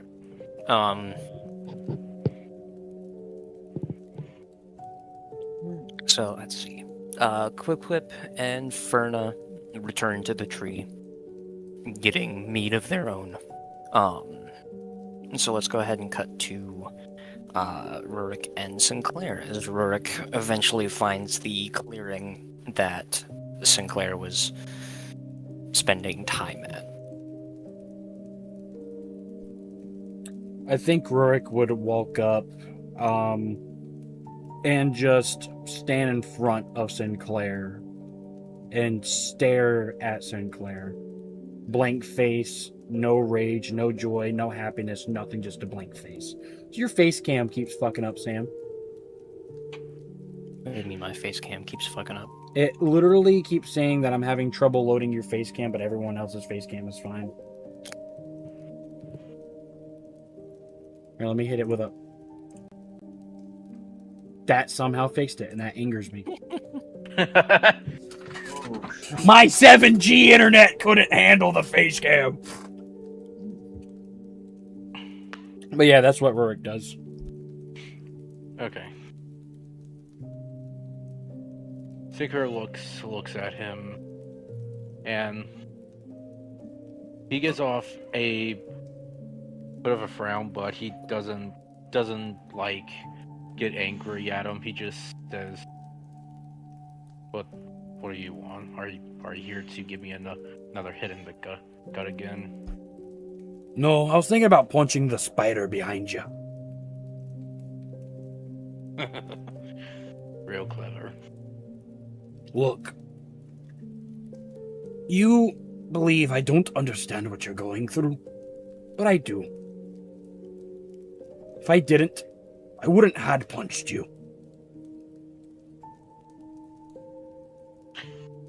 And yet, you did. But I did lash out unconventionally. However, you gotta understand that what happened. You mean I got to understand that I stood there and saved your life? In return, I feel like it's your fault my wife and my daughter are dying again. I do understand. And Rurik hands down the mead to the sitting Sinclair. Thank you. I take it and I take a sip. Rurik sips as well.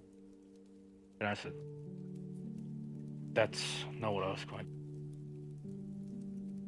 I do feel bad about you losing this place. I want you to understand something, Sinclair. I do understand. It's you that don't. You don't understand. Which is perfectly normal for somebody in your situation. This all just occurred to you. I've been dealing with this for 16 years. Give or take 12 years. 12 years. I've lost them. Twice. And I'm losing them again. I want you to understand that my anger wasn't just aimed towards you. It's aimed towards the fact you broke my trust. And I know you should understand that. I wasn't mad at you, I was mad at your actions. And in return, you hurt me worse than I ever even attempted to hurt you. Which breaks my trust a little more. But I want you to understand that I forgive you. I understand that maybe it was something that you didn't think you needed to talk about. But I want you to understand that it's something you need to reconsider hiding. Your actions could have costed us this entire war. Because you didn't listen to what I had said. Honesty, no secrets, everything out of the dark. I meant what I said when I said I hate your kind. But I don't hate you. Whenever I was getting beat, nobody else ever dared to even look my way. But you. Whenever you were about to die, that stink finger in your face, I screamed from across the yard and defended you. Defended Quip Quip. Defended my Elizabeth. Whether we like it or not, you're all my family. You're all I have left. I'm happy that I've met every single one of you. Every one of you. You guys have helped me so much more than I could ever admit. I think that's why it hurt me so bad that you hid something so serious from me. But there's more matters at hand. Lutara has a plan. This plan's gonna make me risk everything I care about. And I fear for what it's going to do to this grove. But it might just win us this war. You're one of the best men I have. I nominate you, Quip, and Elizabeth right away to join me on this expedition, as I always do. Because even though you've broken my trust, I know I can still trust you. Get up. Stand now.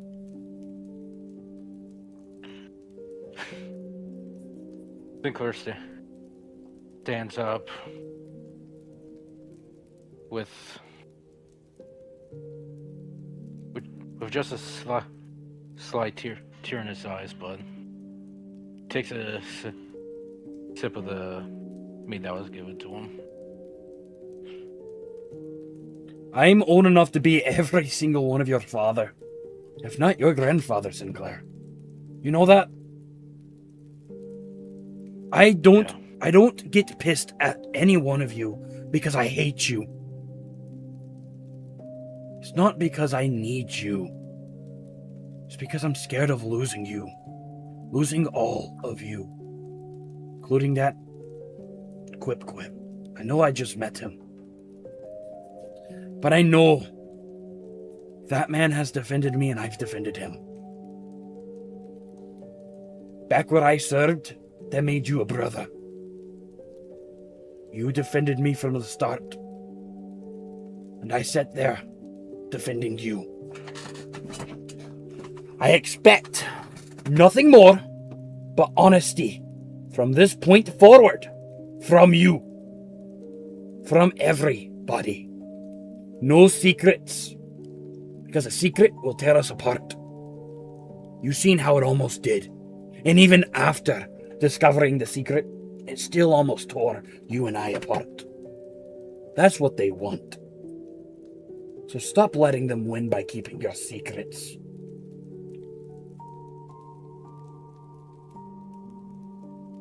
I will, and Rick, Yeah? I just hope you know I am sorry for lashing you, and keeping this a secret. Is just when I found out about it, it scared me. I didn't know what to think. I didn't think it would come here, destroy the place. It really scared me. I didn't know how to go through with it, and I was planning on telling you, but you know the rest. Things happened, and I didn't get a chance to. All I know is your mother tried to kill you, and she entrusted your well-being in my arms, in all of our arms. You're foolish if you think for 1 minute that something's gonna happen to you now. I've faced way too many dangers to tell you that I don't forgive you. I don't need you to say sorry. One of the first conversations we ever had was a bloody battle. After Sorkana saved us. We beat each other nearly to death. And you told me something important that day, and I would like to regurgitate it to you. Anger isn't always the best way to go. But in this case, calm, precise anger could be best wielded as a weapon. Stop using it on us. Use it on them. Like they're using your secrets against us. I'm not the only one who's upset with you. At least I know I wasn't the only one. Quip was clearly very angry. Yeah. Look.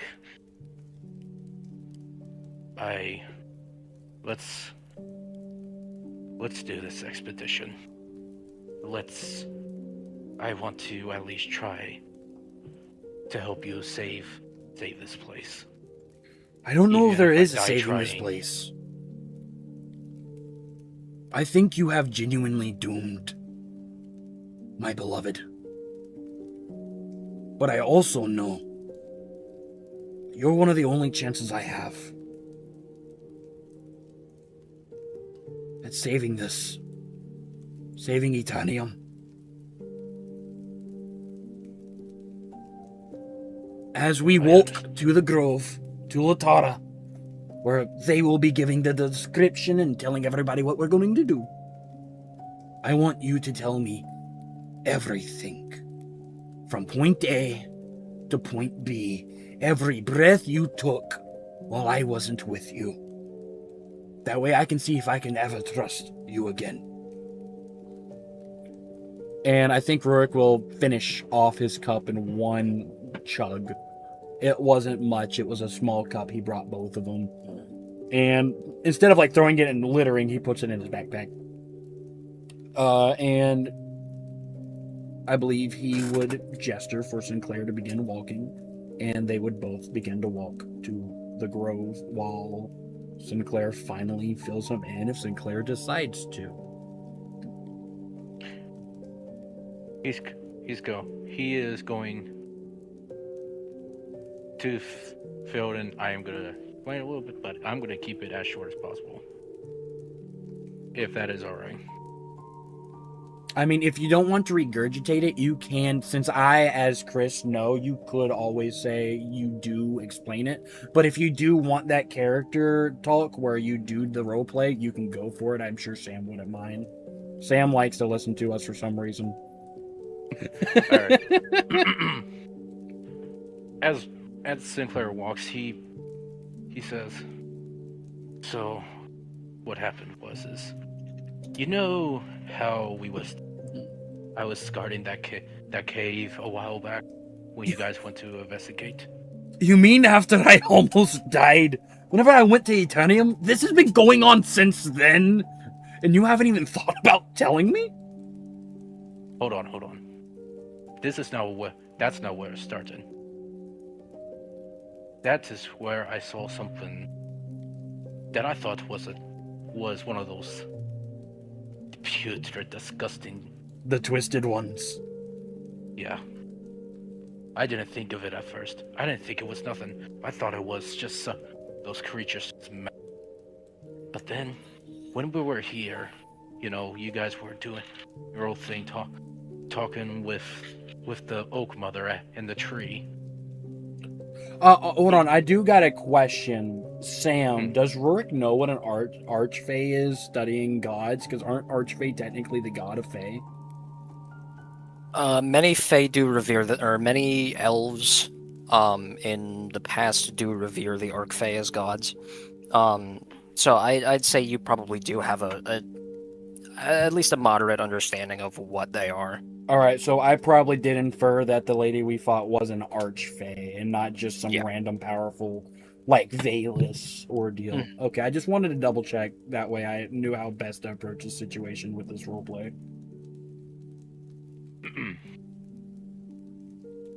And I felt something watching me inside of the grove. I turned to look, and it was that same creature again. This time, you're gonna probably slap me, but I followed it, and so the quick whip. And it led us to this clearing, and that's when it was revealed, huh? That it was your mother. What a mother she was. I do have to say, I think you gave her a little bit too much shit. In the end, she realized what she did was wrong. She realized from me and Quip explaining to her that what she was doing was wrong. I don't disagree with your choice, but perhaps you were a little too harsh to your own mother. She did do what she did out of love. A mother love is one hell of a thing. She just didn't know how to properly love you. Somebody that powerful as an archfey probably doesn't know how much to love. Maybe you're right. In that moment, just seeing what almost happened to me. It just, You raged. yeah, that, and I guess I didn't consider her a mother at that moment because That's fair. Where has she Because- been all your life? Other than just recycling what she believed trash. Until you were better. yeah, I didn't know she was around me until today when you know the rest. But Just That's remember, it's not your fault. And she did love you. She just didn't know how. Alright? I do understand. Alright. But We're almost at the tree. Lutara's inside, or should be, with everybody. I'm sure Lutara has a lot to inform us on. You ready for this? yeah, and I hope you know that's what had originally happened to me. But I'm gonna put it past us because we got stuff to do. Sinclair, I don't need to even try to see past your disguise, because I know you're not holding one right now. You're telling me the truth, and that matters most to me. Alright? All right, let's go. Let's get some shit done. And I believe they go inside the grove. Yep.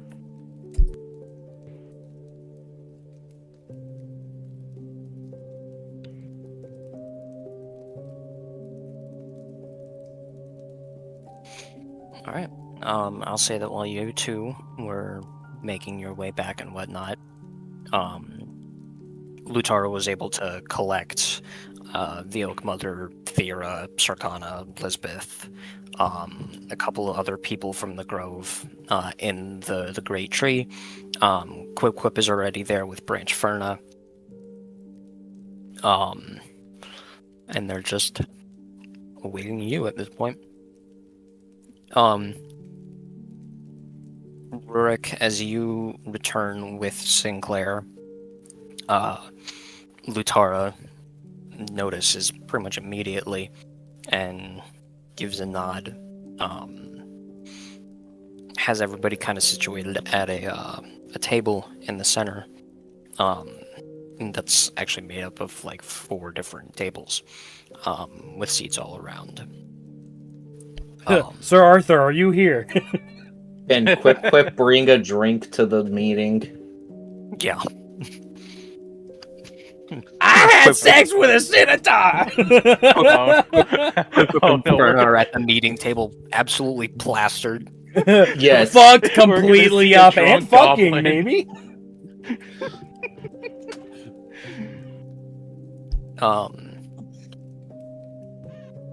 Once everybody is, together, seated and whatnot,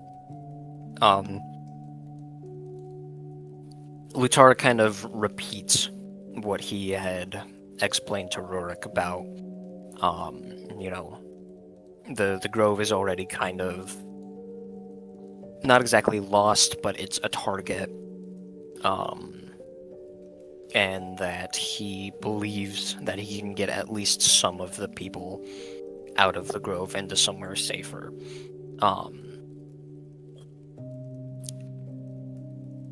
As he talks, as he explains this, the Oak Mother, Thera, and Ferna seem unhappy with this idea.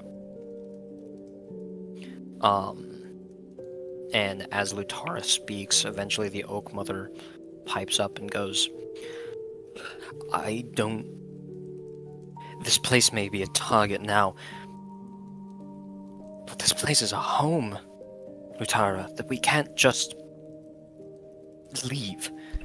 It's not that simple, It's a dying home. but it's a home regardless. A home that Rurik. won't last long. We have to think about our strategy. We have to think about our people. How long will these walls stay up?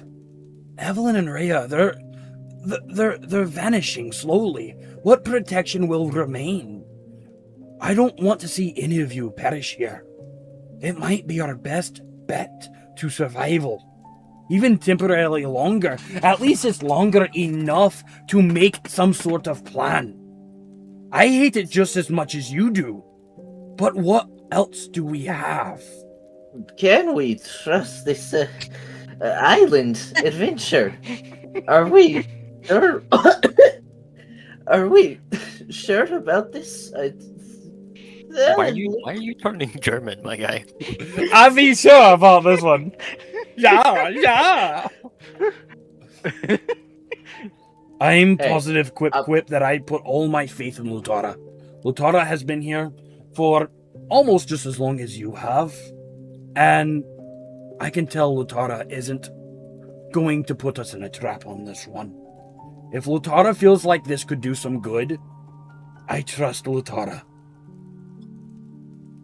Lutara pipes up and goes, I can't guarantee that this island is safe. At this point, it's all conjecture, based off of what I've seen of what is being done to this world. It seems like if there's something that cannot be changed, change will not happen. And for as long as I've been alive, there has never been anything on this island. This island has been empty, devoid of anything. It is just a floating desert, effectively. It's sparse, it's empty, it's lifeless, but it's the best chance we have. And the Oak Mother shoots back with, you want us to leave a place that, while dying, is alive, for a place that doesn't that never lived to begin with? Do you understand how much pain that'll put on a druid? You don't have to come with. Nobody said you had to. Nobody else here has to. But it's a chance, at least for some of us. I feel that you and Sierra should stay behind to help these people as much as you can, while a group of us gets to go through and make sure it's safe enough. We won't foolishly bring you there. We're not idiots. You're not an idiot. We will go and scavenge and see. It's a fighting chance. It's a strategy in a game where we're losing. It's our only chess piece on the field right now. Not everyone has to come. Not every druid has to come. It could just be us, minus you and Sierra and Branch. But a group would probably be best to explore this desert, this island of sorts, just to see if we have a fighting chance. What else do we have to lose? Yes, we will be miserable. But we are suffocating here, slowly. We're all going to die if we don't act. So let's act!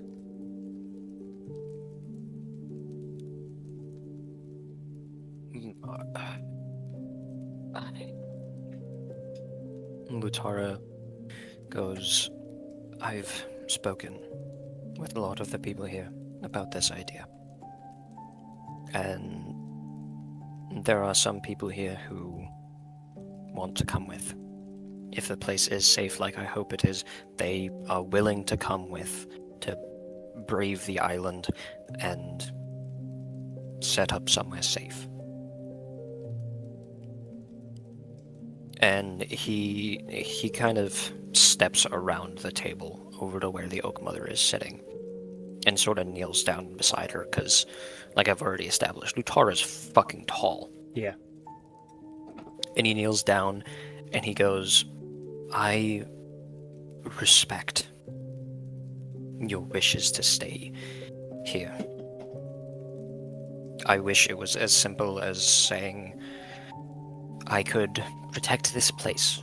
I wish it was as simple as saying we could just move this place, or just end this all already. Without fighting, without hiding, without any of this. I wish it was that simple, so you wouldn't have to worry about this. But there are too many people here who aren't capable of fighting. And this place is dying. And I wish I could stop that too, but I can't. The people that are willing to come with me, they want you to come with too, but they understand as I do. They're already collected, ready to go. It was just a matter of whether you were going to come with us or not.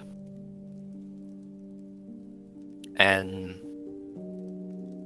the Oak Mother sits silent for a few minutes, or not minutes, but moments, just kind of looking at Lutara before going. I can't come with. I have to stay here.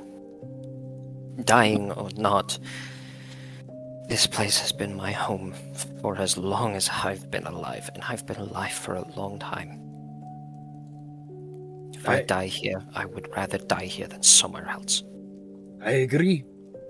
It also gives us a chance for some of your best to try to find ways of stopping the decay.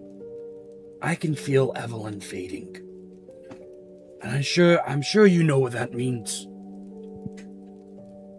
And that rift, and Rourke will look up. I don't know if the holes in the ceiling are still there from when the squirrels attacked. Is the rift directly up there where you can see it?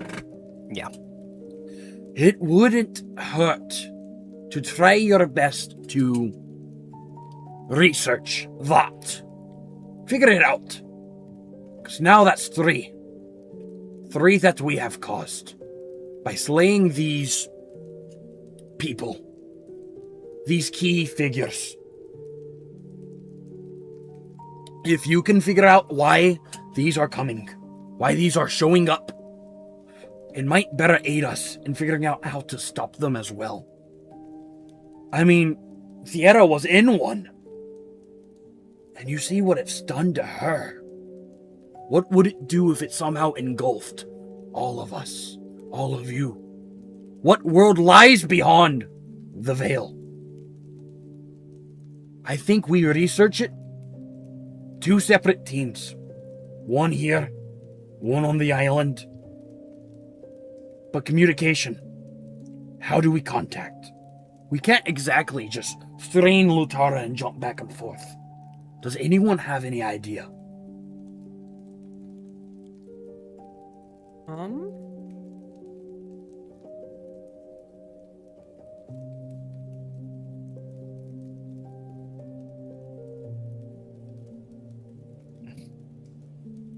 We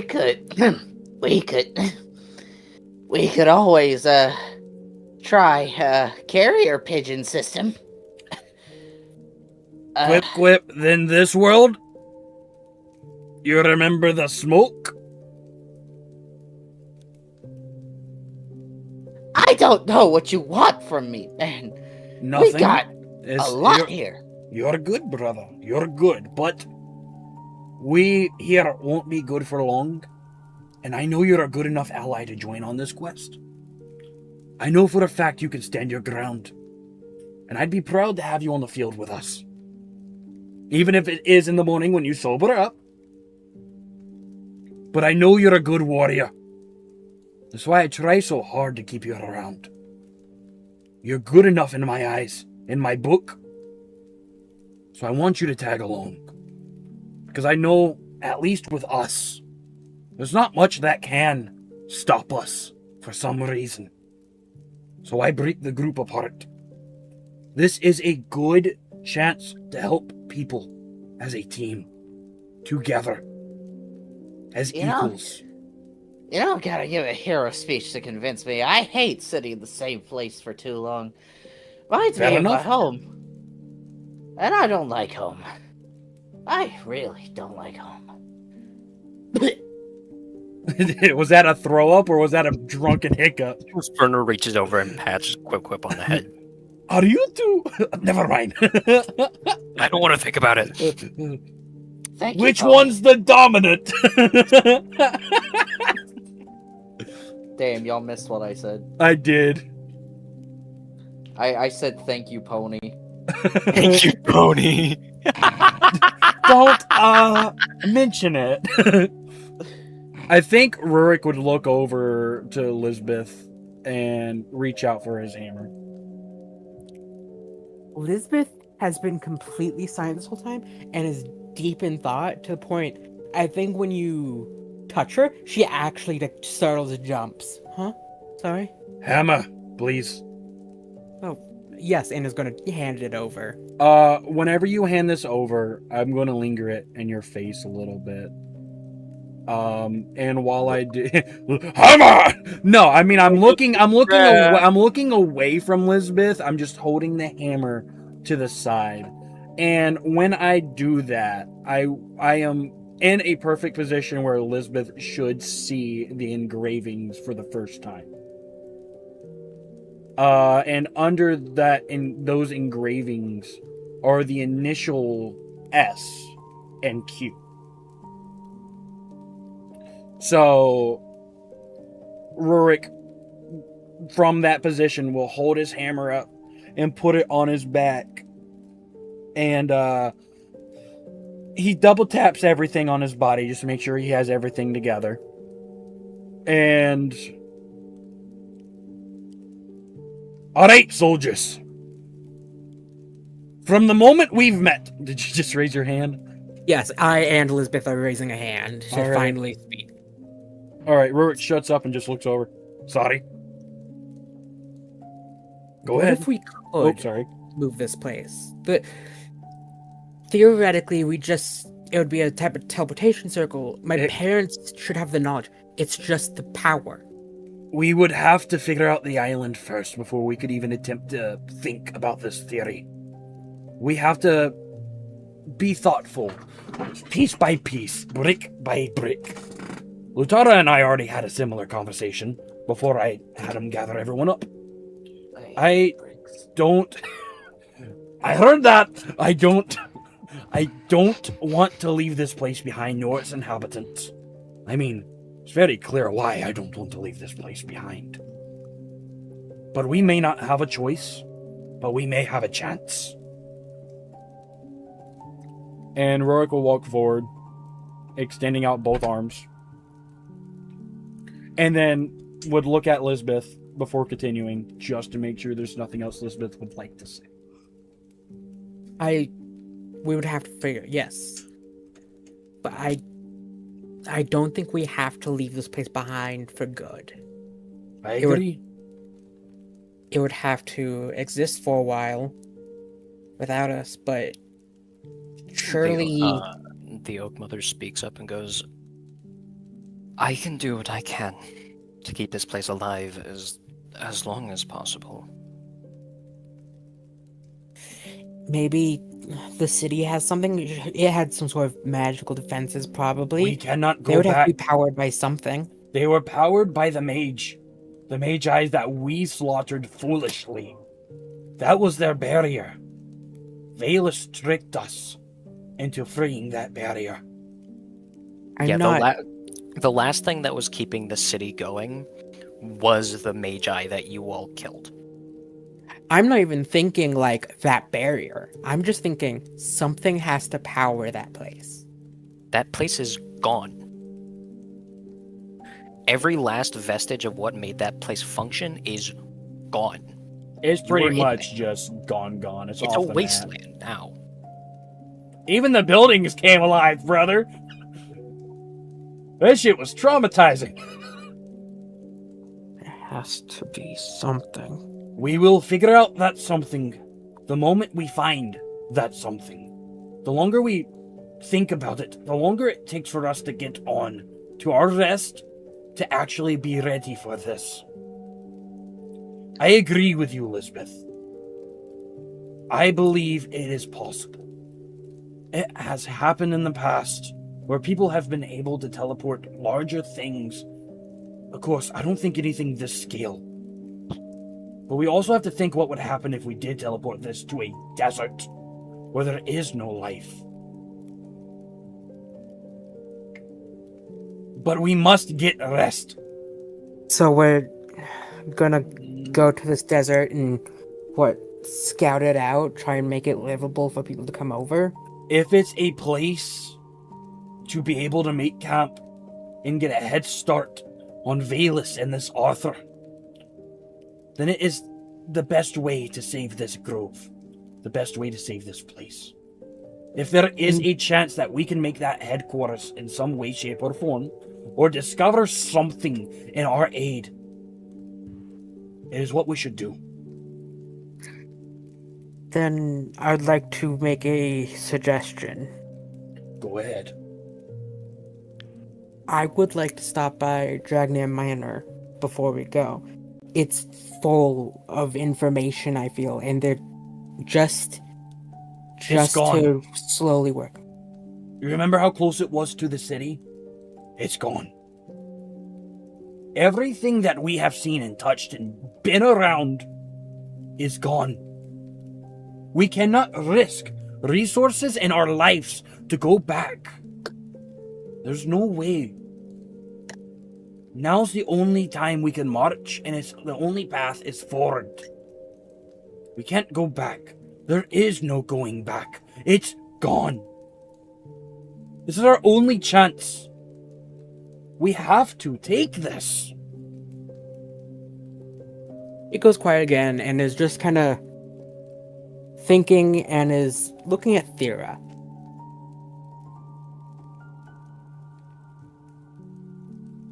Just Thera herself seems to be siding with her mother more than anything, but she also seems out of it. The effects of being trapped for so long is still very visible on her. Well, Branchy, what about you? What do you say to all this island hopping nonsense? I've never even seen the ocean. I've never even seen the ocean. I think it's best if Branch Funna stays behind. She is one of the best members they have. Along Thera before. She can speak for herself, Beardface. You're right. Now, what do you say, Horsey? Yuri, are you method acting by getting drunk right now? Oh, no, I haven't actually touched any alcohol That's yet. funny. So... That's funny. I wish I could method act like that right now. Maybe next time I'll consider it, but no, I'm not drinking right now. Quip Next will be time racist. Quip gets drunk. Yes.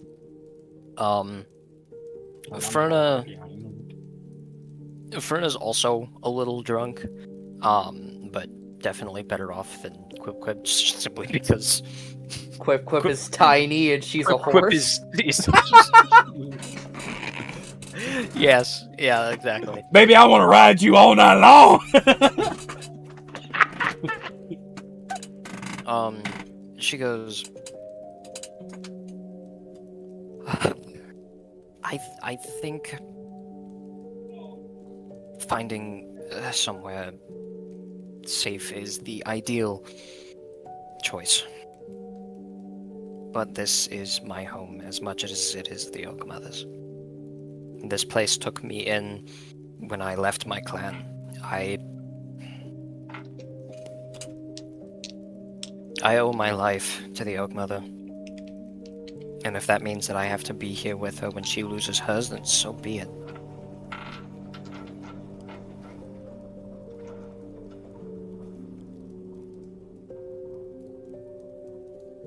Respect that. I Respect If that we do very go- deeply. and if this place does fall while we're gone, we should take stuff to try and preserve.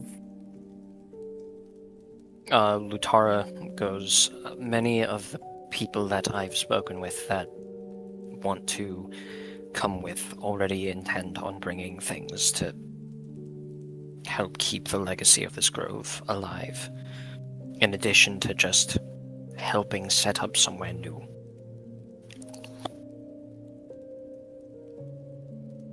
I feel like this place... Are you okay?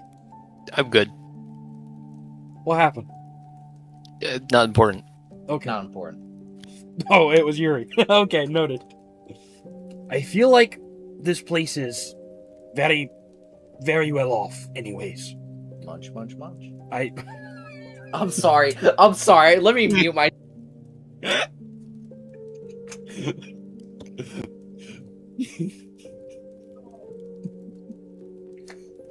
I feel like this place is well enough on its own. The Oak Mother, Fiera, and Fern Branch. Branch Ferna, that's right. I said that backwards. Oops. Branch Ferna are some of the best warriors I know. They may be old. They may be different. But they're still very well warriors. I doubt this place would fall overnight. But I think the most important thing to make sure we know is a way to communicate. Has anyone came up with any ideas? Any magical items? Some sort of stone? Anything that we can communicate back and forth? Exactly. Can I ask my parents, do they have some idea how to make something like that, such as a messaging stone? A sending stone?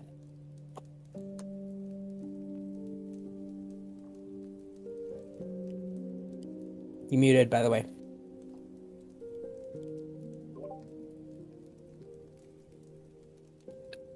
I'm going to say that it's not something you would be able to replicate.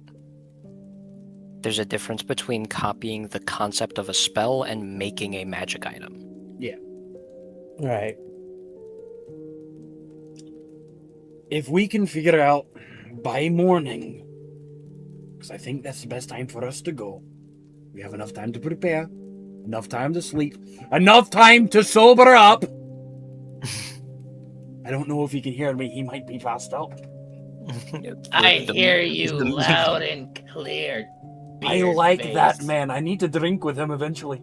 I tried to get a drink with this man, but he's drinking with Branch Fana. I feel jealous. Sorry, Sinclair. I didn't mean to include you like that.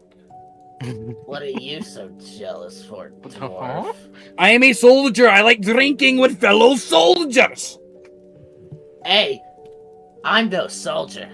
I'm a warrior. Close enough, brother.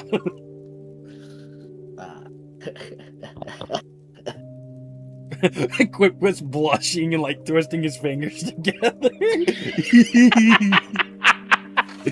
Curling his nose hairs. Oh, I hate you, say. Oh, I wheezed a little too hard. I'm lightheaded. That was fucking fantastic. He wakes up in the morning. Who the fuck put Goldilocks in my nose?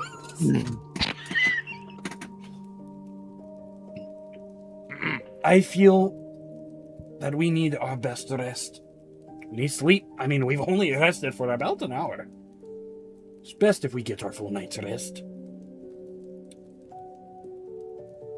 Quip Quip is a great soldier. I've seen him fight and dodge. Beast I can't even describe. Sinclair, son of an archfey, bested her. Lisbeth, a sorcerer with untold power that can light a match with just her mind. We are a motley crew. I feel like if Sarkana joins, I look around to see if he's actually in the room. He is. Lutara, I obviously gesture to Lutara.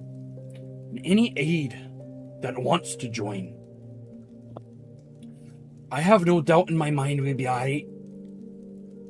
Think we'll be just fine, Oak Mother.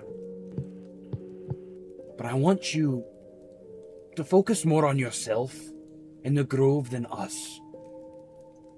I know this is your people, and I know we've been serving with you for time now.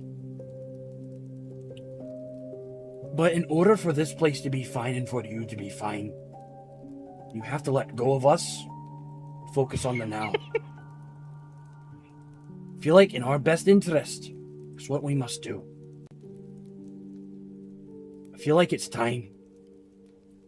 For once, we have a path not covered completely in fog. We might have a chance to strike at the heart. On the other hand, they might already know what we're planning. They've known everything up to this point. But I got hope, for once, that this group is brave enough to finally take on something worth taking on. And Rurik will get on one knee. I request from you more than I probably should. A fool's night rest, full bellies in the morn, and gear to best help us and the people that belong to you who will join us. That's all I ask of you, Oak Mother. That and the trust you have in me. I won't let you down. I haven't yet.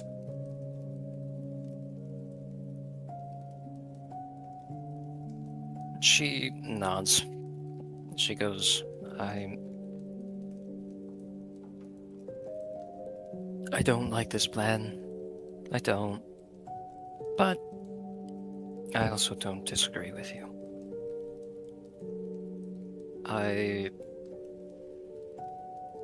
You've done a lot for me. All of you have. You've already saved this place once. You saved my daughter. No. Saved... She, and I point at Elizabeth, saved your daughter. Not us. She was the only one who remembered.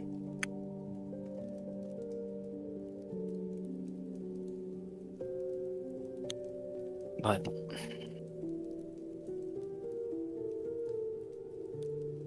I will do what I can to keep this place safe. I will do what I can to watch over what's left of your wife and your daughter.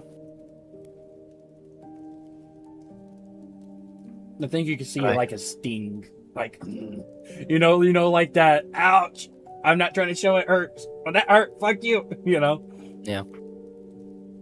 But there's one thing I have to request of you. If this works, make it fucking count. There's nothing I desire more than Good. crush some skulls of a drow. The old lady said a bad word. I like Yeah, the but- goblin! Yeah, that is actually the first time any of you have Yeah, ever that- heard like, that got my another drop an attention. F-bomb. Even Theora looks a little surprised. Mom!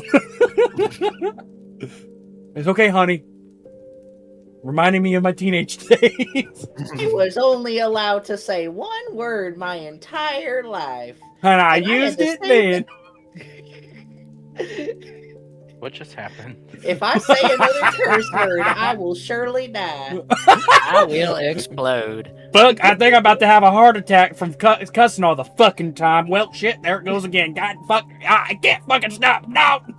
Flops over. Everybody do the fucking flop, bitch! Dead. But with that, the Oak Mother and Thera get up to go and rest.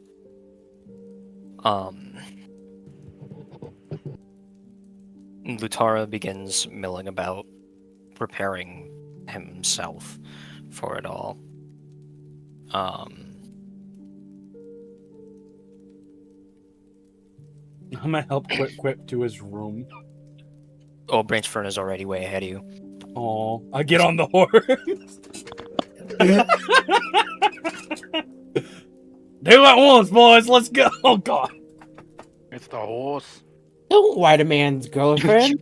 You just see Branch Furnace stand up, reach down, grab Quip by like the leather gambeson under his plate armor, pick him up and just drop him on her back. Somebody's getting lucky tonight.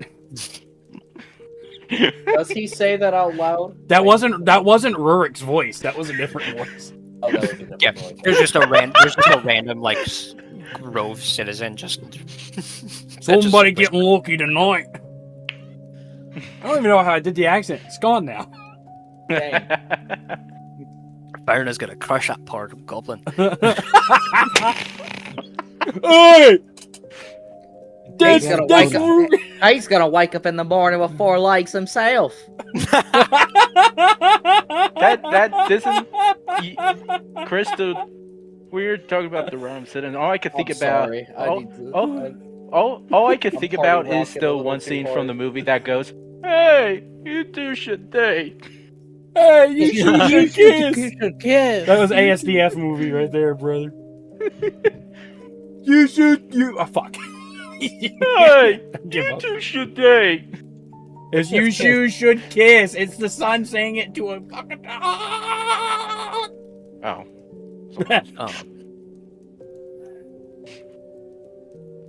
My speech gives us like 5 inspiration and 2,000 things of gold.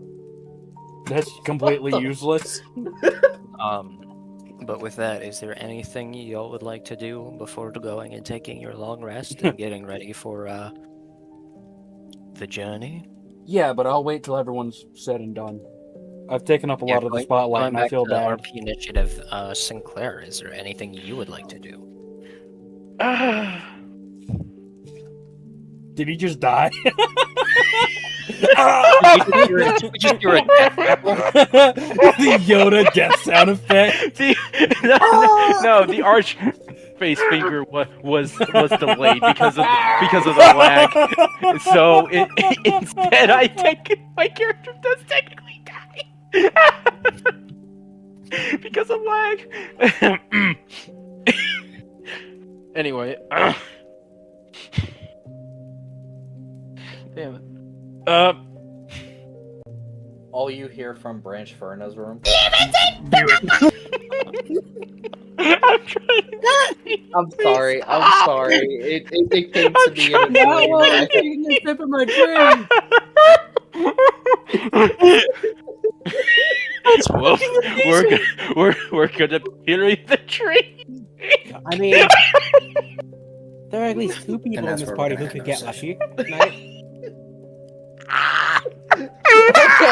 Okay, someone get Chris, please. I think Chris needs help.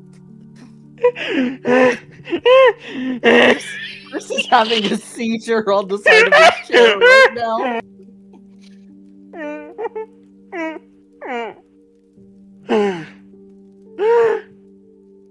Oh. Okay. That was fucking funny. Thank you. But No one heard my Thank you. You're too kind. You're too kind. You're Those are also the sounds in the room, by the way. You're too kind. Thank you. Just I hate you, Chris. applause. No, you just. Branch Ferner with her We're- arms applauding, with her legs bouncing. Oh god. What did you start thinking about? Y'all have clearly never thought about how to fuck a centaur. It's worse because we could all just be going up to our rooms and we just hear Careless Whisper just playing. Careless whisper. I'm Hey, sorry. Careless Whisper's It a had song to about be- adultery, I I know, I'm sorry. Uncareful just delights. Uncareful, delightful secrets. Oh shit, man. Zombie man. Yeah, I said there are at least Those 2 people in this party who could get lucky tonight. Who's the second one? Yeah, I'm kind of curious about this too. Yeah, who's the second? We're not going to talk about the second one because the second one is technically underage.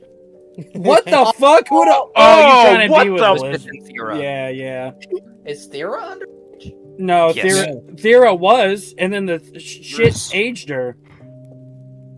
What Ooh. the fuck, dude? Yeah, but yeah, Lisbeth is Okay. underage. Especially by elven standards, actually. pervert. No longer legal. You I said mean, that like a what has Halo this announcer. turned into? I'm an All 87 units, as an adult. local units. Registered sex offender. I'm quoting that. That's going in the fucking hold on. But Can back we to please what we get were fucking doing. Yeah, I'm sorry. Please, I'm sorry. please. I That party took rocked a little that too took hard. that took a really fucking dark turn. I party rocked a little too hard. All right. I think Sinclair is going to turn in for the night, but he's going to reclaim his axe from Elizabeth if she is still at the table. I mean, assuming you're the first to leave, yeah. She'll just hand it over. Yeah. Actually, Sinclair, as you reclaim your axe, now that things have calmed down a bit, and you're able to actually look at it, you realize that something has changed about it.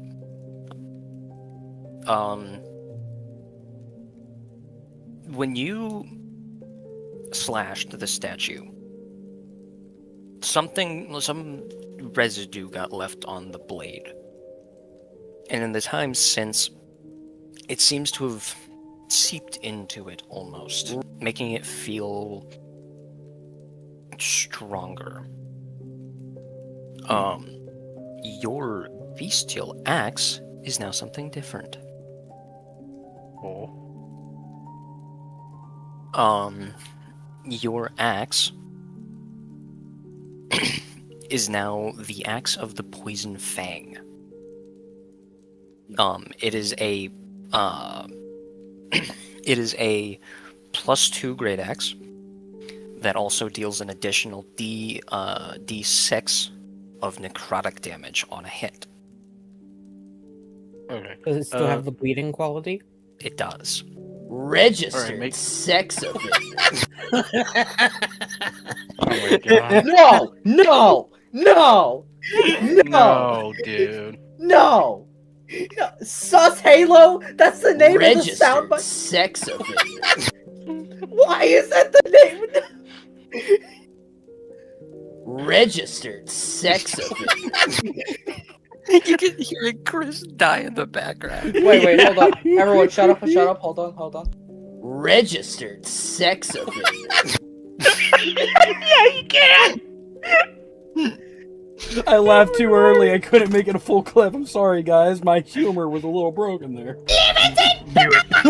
Registered sex All right, offender. all right, God, all I right. muted Nova's soundboard. Yeah, I might have to do the same here, brother. Alright. But What yeah, else? All right. I'm probably gonna. I don't know if I'll forget it, but please do send it to me over Yeah, Discord so I can I'll- have it I'll- on hand, please. I'll put it in your channel. Thank you.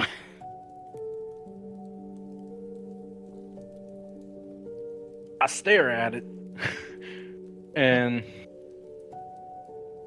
I put it aside, and I look at Elizabeth, and I say, "Beth, I just want you to know that I'm sorry for, snarling at you.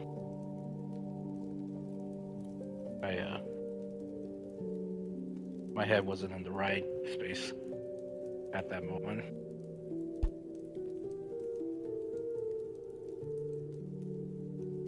Double checking. That was aimed at me, right? No. That was aimed at Elizabeth? Yes. I don't remember you snarling at Elizabeth. That's why I'm asking. I remember you getting mad and storming off, but the last time, Technically, yeah. Okay, that's the reason why I was confused because I heard vocally- Elizabeth. I know. I'm Snarling. sorry. He didn't I just narratively now snarl realized. at me. He vocally snarled Oh, at me. that's why I didn't hear it. Yeah. I heard Yeah. Elizabeth and I heard snarl and I got confused. That's why I had to ask. It's fine, but we're friends. I'm here for you, and use me when you need. Sure, I may not be as old as Rurik or have lived such a lifetime as Quip, but I'm still your friend. Or at least you're mine. You're a friend to me as well, and I do. And if I ever need it, I will come to you to talk about things. Thank you. Yeah. Keep your head up. Well, both me, you, and Ruik and Quick, everyone that we know, we'll get through this. Just hang in there. Yeah. And he smiles and walks off and goes up to and leaves the room and goes up to his room.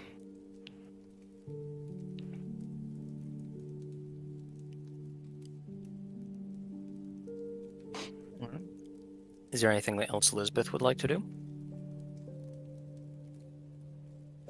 I think she starts. She wants to help. She wants to be productive and she wants to try and find a solution, but I think it kind of all hits her. And I think the one thing she wants to do right now is go see Thera. And she went to her room when the Oak Mother left as well. Yeah, that's where she's going. You go up there, knock on the door, and she opens it, looking a little bleary-eyed. Hey, could we talk? I mean, sure. What do you want to talk about?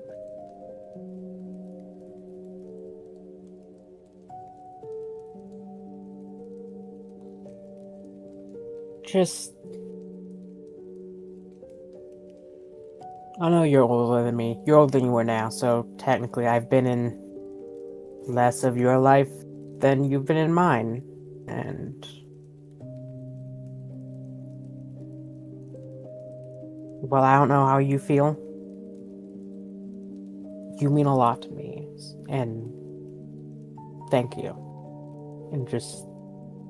it all came crashing. I realize tomorrow might be the last day I get to see you. She gives a child smile. Smile, child, what? What was I trying to say?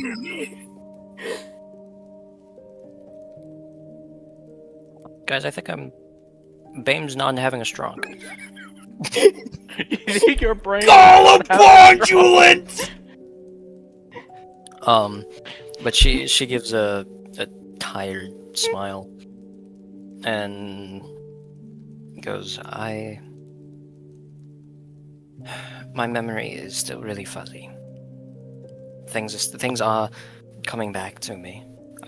I remember meeting all of you. I remember running away, going against my mother's wishes. I remember fighting alongside you. I don't want to see you all leave. I would rather you all be here to help us fight here. But Lutara is right. But I can't bring myself to leave. Elizabeth nods.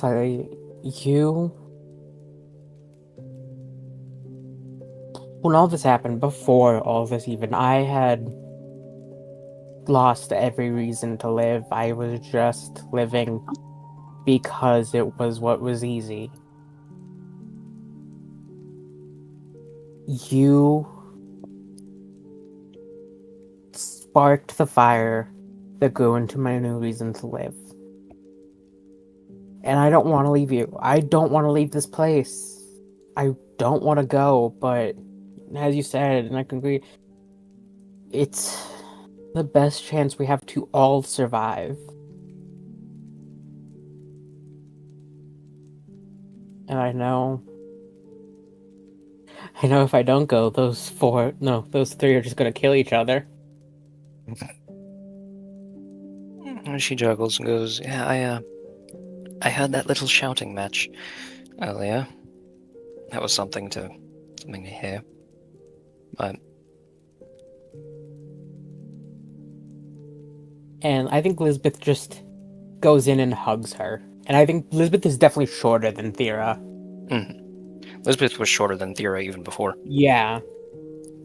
And she hugs you back and goes,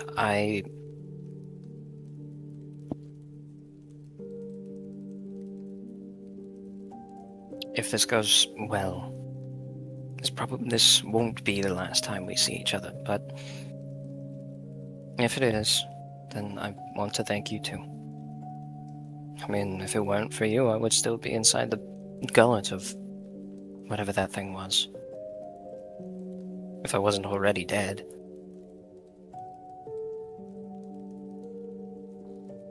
So. Promise to never stop fighting. I think my mother would beat me over the head if I tried. I know Rourke would kill me if I stopped trying. Go and get some rest. You all have a lot to do tomorrow. He nods, letting go, and like turning away, then turning back. She's gonna hold up a pinky. I will see you again. She chuckles again and does the pinky promise with you. And she's gonna go to her room and try and rest. Probably cry a lot. A lot happened today. You just signed Thera's death warrant right there. You know that, right? I don't know. You just signed that woman's life away. That pinky promise. Have you never seen any other movie like this before? That pinky promise, bitch is dead. The GM's my girlfriend, and she knows I'll be upset at her if she kills Thera. You think the GM cares? If it's relevant for the story, it's in the story. It was a hard day for her. Her best friend and kind of father just almost tried to kill each other. Not even almost. They were going to try and kill each other. It just came to me that I realized Elizabeth still has no idea why that happened. No idea what? Why they fought. No clue. I completely forgot about that. Oh well. So we're gonna skip over Quip as he's getting centaur put. I mean, He's getting that ponut. Yeah, Is this canon? I don't know. Do you want it to be? Sure. Okay, so we're skipping over Quip because Quip is getting centaur puss. Moving on. Rurik.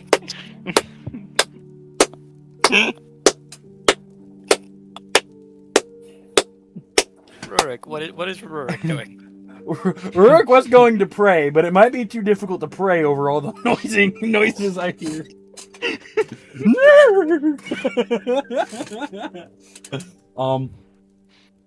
Rurik, I'm assuming this is again the one with the window. The one that looks over the garden. I don't remember if this one looked over the grave. Was I able to see the grave from the window? I don't think so. No. Okay. I think he looks out and he visualizes the grave out there. He sees it in his mind, but it's not. And he visualizes it on fire. Then he sees it as ash. He sees blood rising from the dirt. He sees all these different ways this grave could go to hell. And he shakes his mind out of it. And he pulls back out his book he's been writing for Elizabeth. because he knows how bad Elizabeth wants to be able to heal. And he's writing. What the fuck? Okay, donkey. What the fuck, bro? I'm sorry. 5 minutes. I apologize. I was not trying to do that on was purpose. so loud in my ears too, man. I think even my microphone heard it from my headphones. It was really loud for me. I didn't mean to do that on purpose. I apologize. You're good, brother. But he would begin to again write like a diary. He's done it this entire time, all his studies, everything he's figured out, things about Sinclair, what he did to Sinclair, what Sinclair did to him, the island, everything in this diary. And I feel like it would take him an hour to write all his thoughts. And then he would close the book, put it in his bag, prepare his gear, because a ready soldier is a soldier who's ready for anything. And he will close his eye and bow his head, processing the day, and then look up. Merkin, god of courage, lead me on this battle. Let me be your blade.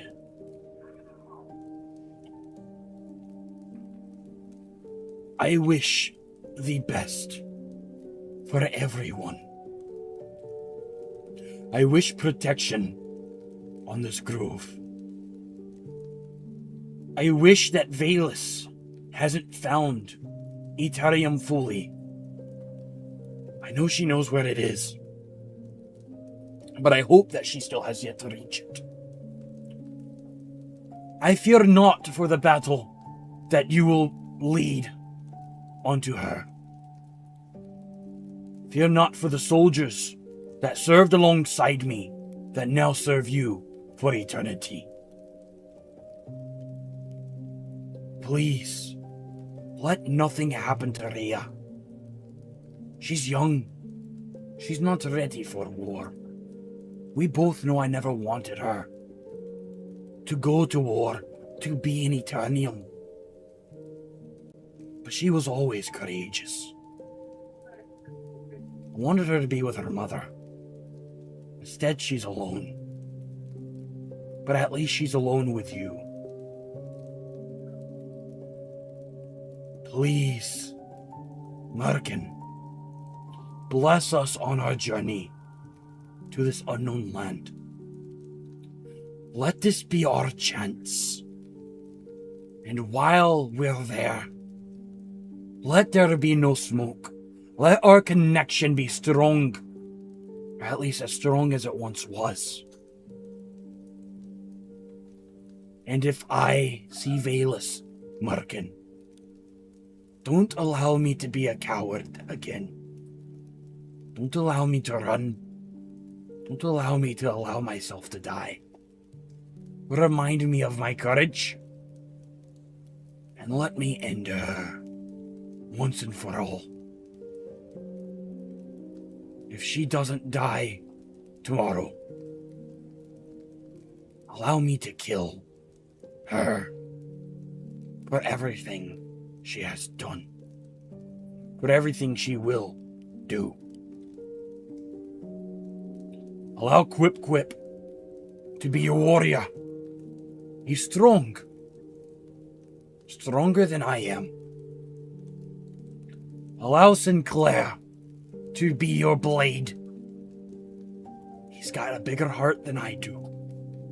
More bravery, more courage than I ever will. And keep Elizabeth safe. I don't know what I'll do if somebody snuffs out her flame. I don't know who I'll hurt. She's strong, like a forest fire, but out of control at times. She's getting better, and I'm proud of her. She's like a daughter, a gift from you to remind me of my path. Allow us all to be your blade. And he'll stop praying. And he pauses and looks at his book and writes one more note in his book. This note reads, Merkin has given me a second chance at saving my family by giving me a family to save. And he closes the book. And he begins to go to bed.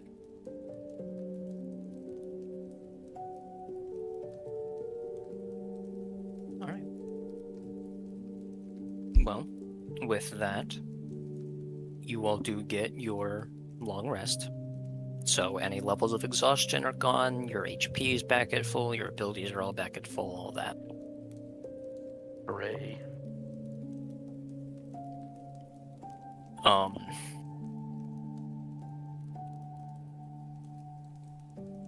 The next morning, you all get up, spend a little time waking up, getting ready.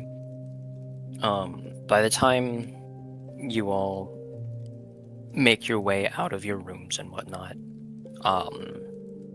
Lutara, the Oak Mother, Thera, Circana, as well as a bunch of other people that you've all kind of just passively seen throughout the grove, are all collecting just outside of the entrance to the Great Tree. There's a lot of hugging, a lot of goodbyes going on, whatnot, while Lutara seems like he's concentrating really hard on something. All of you have seen spellcasters and/or are spellcasters, so you can pretty easily recognize this as preparing a ritual cast for a spell. As you all come out, Circana comes up to the group of you and goes, Lutara says the spell will be ready in about 5 minutes, so we don't have a whole lot of time. He figured it would be better for us to do this sooner rather than later. The sooner we can get to the island, the sooner we can get things set up, the sooner we can explore. And hopefully the sooner that we can avoid anything that might try and impede us.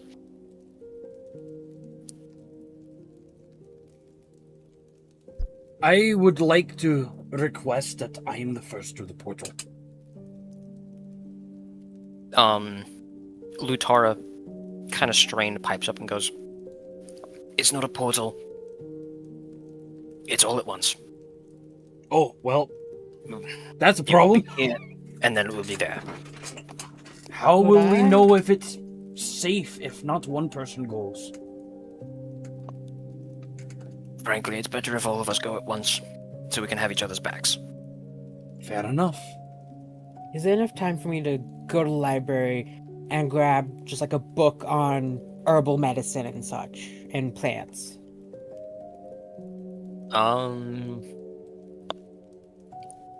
Roll me an investigation check to see if you can find one fast enough.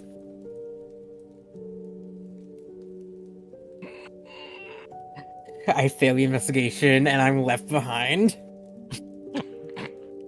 Could I use Dies in the perception library. instead? No, investigation. You're actively looking for a certain book. Perception is general, investigation is specific.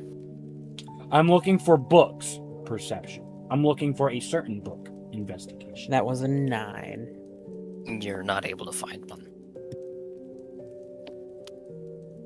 Good thing Rurik Does it- knows medicine. Yep. Here's Does to anybody hope. else have any last minute things they want to do? Yeah, I think it'd be that, then just go and hug Thera again.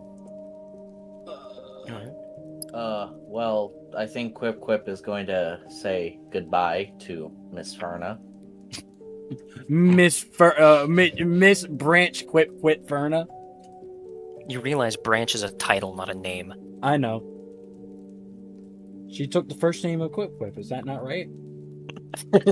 Ain't that how goblins work? Oh, shut up. I don't know goblins. You're gobbling that horse. Thanks for last night. That was Yeah, sorry about that. I didn't mean for that. She chuckles and goes, I'll be honest with you, I didn't expect it either. But we all have our own quirks. And to be entirely honest with you, fuck it, I better see you again, you dickweed. Yeah, Quip Quip's gonna turn to her, point at her, and say, I was just about to say you better be here when I get back. Rurik's just clapping in the background. Just locals clapping. I heard that! All night, as a matter of fact! The tree was shaking. The earth was quaking, my mind is aching. We're aching with you. I think Rurik is just muttering prayers to himself the entire time. He's scared. I will say he is scared. He has always, and you guys all know this, had tendencies of being more scared than courageous. So he's praying, he's shaking, he's getting close to a panic attack, but able to calm himself enough with constantly cycling through the prayer he made last night. He has faith in his God that once they are there, once everyone is there, they will be safe. Merkin has never done him wrong. And he knows Merkin doesn't plan on it now, when all is at stake. And that brings him comfort. But he still mutters these prayers on repeat. And that's all he'll do for the next 5 minutes. What about Sinclair? Sorry. That was not intentional. He's probably going to...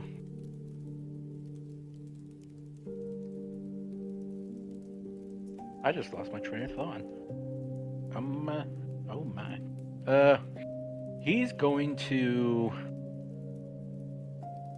like prepare himself to go on this journey, but also have a moment of just relief that hopefully that things are gonna go smoothly.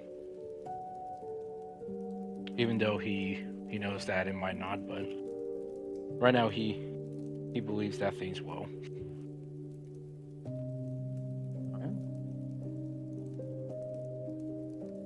As you all do your final last-minute preparations, Lutara begins glowing brighter. Arcane energy, well, not even arcane, divine energy, swirling around the angel, surrounding everybody near him that is coming with. And in the final moments before the spell finally triggers, Lutara's eyes open and goes, "Let's find a better place." And then everything goes a blindingly bright shade of blue. That fucker had eyes.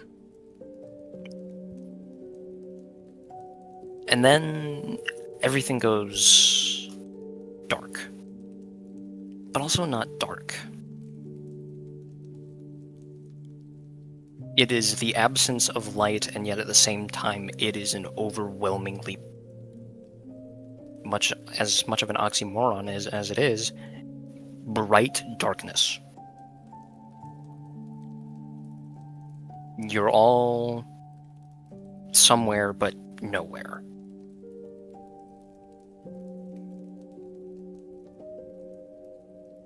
After a few moments, things start to come into focus a little bit.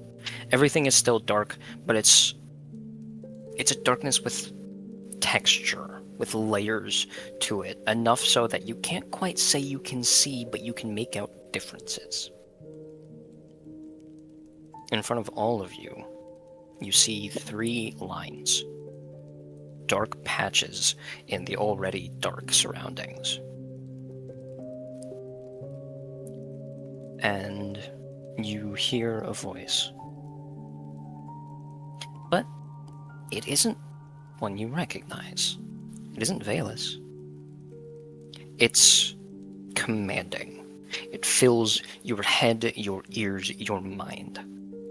And it goes, "You all have been quite the thorn in my side. 3 are gone. 3 of 6. What purpose do you think you're serving? I already have a plan for this place. What do you think you're going to do to stop it? This isn't something you can undo. This isn't something that you can stop. This world served its purpose, but that purpose expired millennia ago. And it is time to start anew. And yet, you keep trying, you keep pushing. For what? A world that is fading? A world that has long since outgrown itself? It's pointless. At this point, I refuse to believe I even created you. But I know one thing. I can unmake you. And then another bright, blinding flash of blue light. And you all appear somewhere else. Underneath you all, you feel grains of sand. Behind you, you hear the sound of water, crashing waves. When you were in the grove, everything was warm, a little humid, but here it's hot. As you all look up and around, your eyes slowly regaining their composure after the blinding flash of light, followed by darkness, followed by yet another blinding flash of light. Before you all, you see desert sand dunes. Behind you, an ocean. You've arrived to the island. I'm Now what going to matters? kill them all. Starting with Valus, and then that fucking author.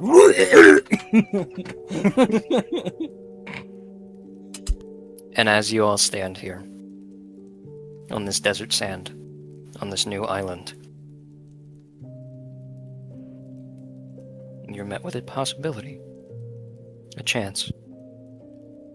But is one that you're going to be able to take. And that is where we will end our session.